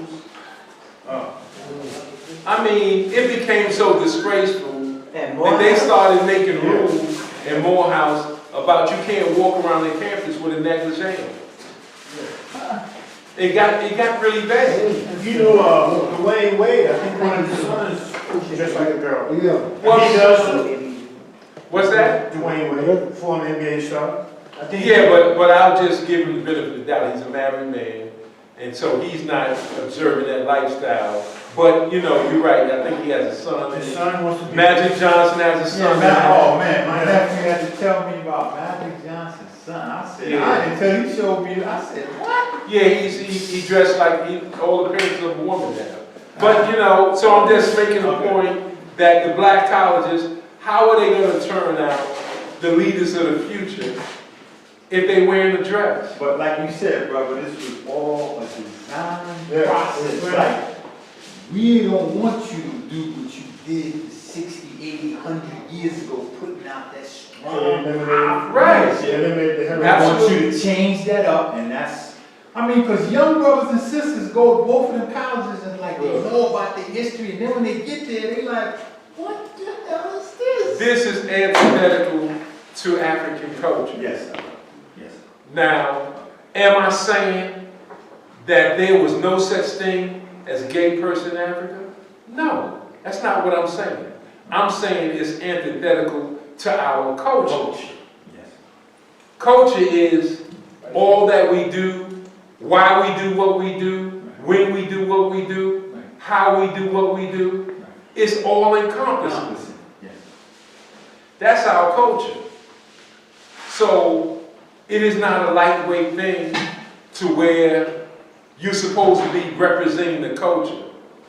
Well, you buying into those movies and commercials because our culture, I mean, look, when you see the entertainers of the day, it's a drop-off from Paul Robeson. I think it's safe. Absolutely. Okay, so when you see a guy, whether it's Jay-Z or somebody walking around the stage with his butt out, sagging, calling women the B word, come on now. When you see that, it seeps in to what we call culture. So they say Jay-Z represents the culture. Who's yours? They say 50 Cent represents the culture. Who's culture? Whose culture? They say he represents the culture. They say a whole lot of other artists that has questionable characteristics represent the culture. So you have to ask them what culture. Is that the culture that Harriet Tubman represented? No. Absolutely. Martin Delaney? No. No, sir. Marcus Garvey? No, sir. Gabriel Prosser? No. That's the culture we want to emulate. Not what we're talking about now. No. Yes, sir, brother. We drive this to, not us, we drive into our children. They looking 20 years down the road. We look to grab them, to make them build and useless. Even Katie breaks all that down. Yeah, well, he's right. I mean, if we have one person or two, because I say Dr. Baruti too, that stands up to this homosexual assault on our people, Dr. Baruti, and my man, Imitate Genie's my man. I mean, we talk all the time. You know, as a matter of fact, right before COVID hit, we was getting ready to bring Genie here. That's right. We was getting ready to bring Genie here. I told him, I said, brother, 2 weeks, you coming. Still bringing. Yeah, we are. We are. He said, brother, don't worry about no money, man. He just said, just say the word. No, that's how we get down, me and Genie. So he's coming. You know, as a matter of fact, we had the lineup. We had just did Trust, as you know. He did Black History with us. He did 2 weeks. He did the whole month, which is 2 weeks. He did 1 week, and then 2 weeks later, he came back. And so we had it for Black History Month. After that, we was going to have Randy, Dr. Randy Short, and the Irritated Genie. We was going to have them come in.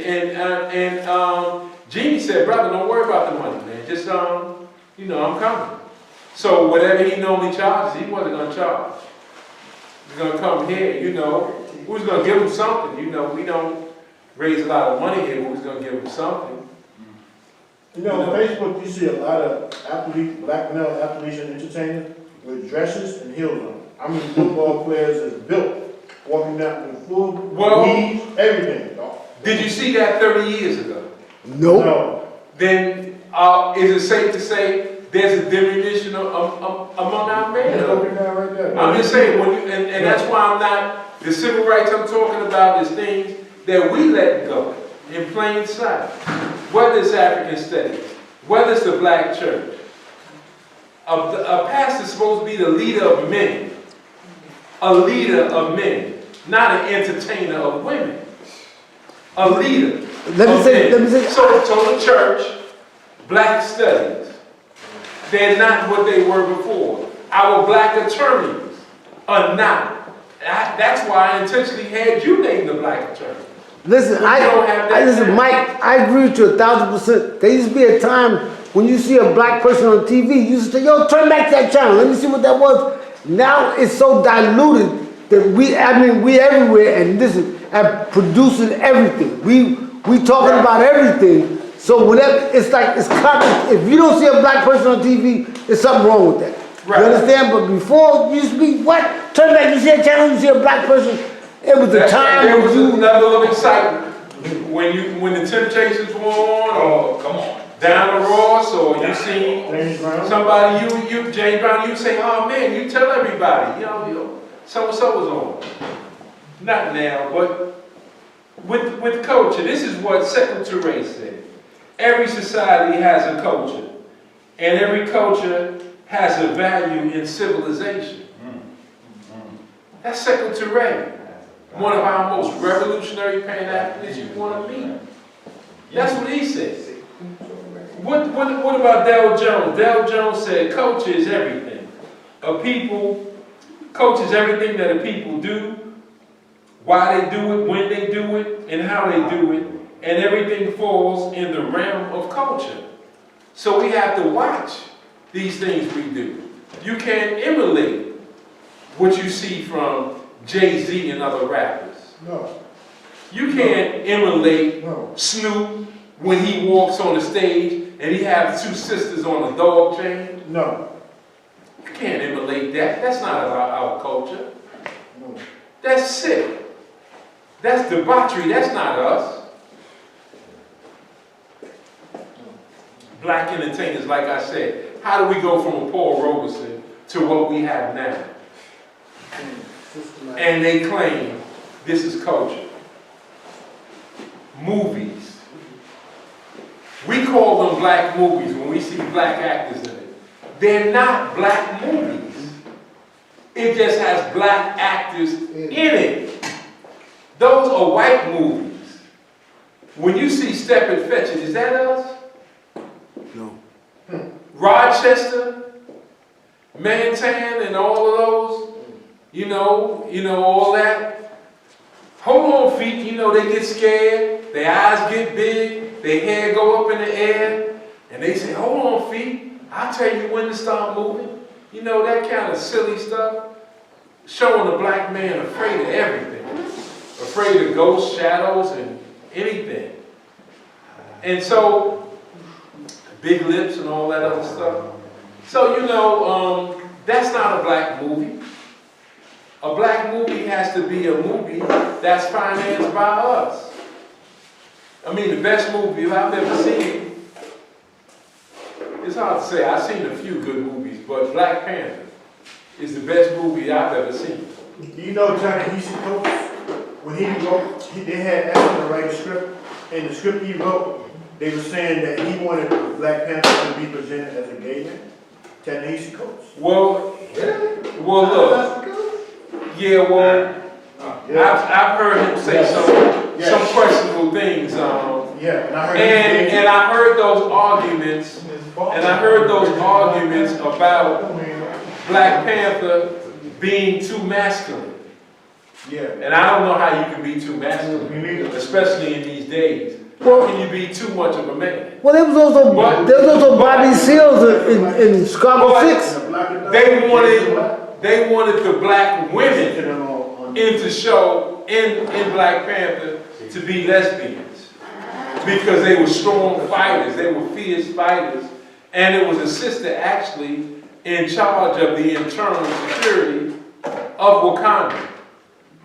Her husband was in charge of the perimeter. Right. But she was in charge of securing the throne. That's right. If you remember. That's right. Well, they wanted her and the other women to be lesbians Yes. because they were so strong. So they don't want to encourage black women to be strong, protect the throne, protect ourselves. They want women to be, lesbians. If you're going to be strong, you got to be a lesbian. Strong lesbian. So like I said, a black movie that's a mischaracterization, the call of the black movie. As long as they are making the movies, Tarzan beats up Africans every day. He can also be the lion, be the crocodile, and all these other things that you see him. He commands elephants. And he's the only one that's doesn't have to walk in Africa. Everybody else got to walk, and he can swing from trees. Tree. And no African. You ain't never seen a Tarzan movie yet where one African swung from a tree to the next tree. But when we make the movies, then we'll be able to do that, and we'll be able to be a lion or a tiger when we make the movies and finance them ourselves. Until then, superhuman qualities will be ascribed only to white guys. You know, but I got any more time, Ray, or let me wrap it up. So I'm gonna have to do a part 2, and then maybe I'll get into some more civil rights, and then I'll put the civil rights organizations with it too. This is Kwanzaa time. We should adhere to some of the principles of Kwanzaa. You know, whatever ones you can do, you do. It's important. The day is near, its purpose. If you haven't been here before, if you haven't been here and you missed Dr. Lewis, you need to catch Dr. Lewis when he lectures, because he has a great balance of medical information, and then in terms of geography, geopolitical, it's awesome to catch his lectures, because he puts names and faces to the map. You know, you'll see a map, and he can tell you what's going on that map. And then he also combines the economic part to it. So you want to know, you know, who's making money, who's colonizing and why, who's doing it, who's where commerce is changing, where leadership and ownership are uniting to be more independent of this American/Euro reality, the stranglehold they have on economics. So we have to catch him when he lectures again. And let me just say, y'all have no idea the way the sacrifices Brother Ray makes to make this thing happen, the calls he got to make to get the food, the things he got to organize and make this straight, and the way he has to do it so we can have a place. So please give Brother Ray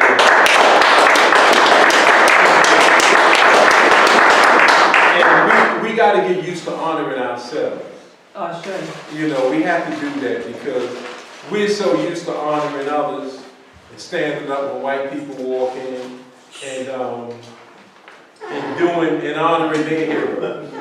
You know, I heard somebody, when they talk about the worst people in history, they mention people like, well, there's Mussolini or Hitler and people like that, but that's theirs. That's theirs. And when they mention great people, unfortunately, they mention white people too. Whether it was George Washington who established this, whether it was Lincoln who preserved this, whether it was Jefferson that doubled or quadrupled the size of America. They honor, you know, and we have unfortunately, we don't mention our heroes. We don't mention, you know, a William Monroe tribe. We don't mention Paul Robeson. You know, we have to honor our own. We don't mention, once you get past Malcolm and MLK, we don't have heroes and sheroes. And that's not the case. Ella Baker was as strong as any black woman you ever gonna meet. Lucy Craft Laney, incredible black woman. You know, the Harriet Tubmans of the world, we always produce Harriet Tubmans. We've always produced Yaa Asantewaa. It's all, our history is replete with that, but we have to learn it. Because if we don't learn it, we're gonna find ourselves honoring them, and it's sick to honor those who oppress you every day, that's got their foot on our throats, when we should be fighting back. Even Dr. King said, you know, a man can't ride your back if you stand straight up. So we got to get better, and with that, I'll stop here. But, Everybody give a big hand. Everybody give Brother Mike a big hand. Doc, do you want to do part 2? Do you want to come on, or we'll give Mike part 2? You give Mike part 2, so we have the continuity. Okay. Mike is gonna do part 2 on civil rights and black heroes in the movies. I'm glad you came out. Purpose, you have a purpose, that's why you came out in this cold. A lot of people don't have a purpose. That's why they don't come out in the cold to get history. They say, I ain't got no time for that, I don't wanna hear that. That's right. I ain't going to lecture. Yeah. Let's stay home and watch him. So give yourself a big hand. I want to thank you for coming. You know, this gonna and if you want all the lectures on the William Mackey, you go in the Brooklyn William Mackey's History Club on YouTube, and all of them will come up. Dr. Lewis's lectures, so this way you could study the stuff, because it's going down. You're gonna put out another card, calendar, I guess, for the year 2021? Well, we don't, it's a wait and see. We go as, you know, we don't know what's gonna happen. So as of now, we still here.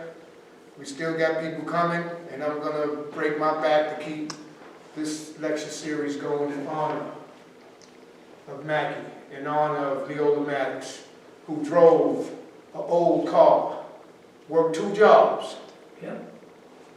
ate her dinner at Atlantic Avenue, because she believed in UAM and believed in bringing speakers, where she could have been home.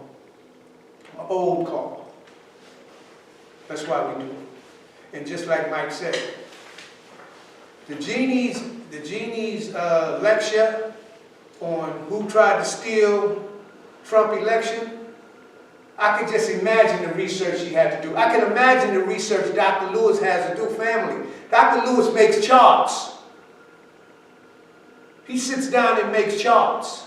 Mike sits down with all these books to do community cop, to bring information. And you got to burn the midnight oil, just so you can come here in this 6 or 7 people. But that's when you talk about these people. Amos, potluck dinners, where everybody would bring something to eat, and Amos would sit there and talk. Dr. Ben, Dr. Clark, William Mackey, because they believed. And that's what this is about. And that's what it is.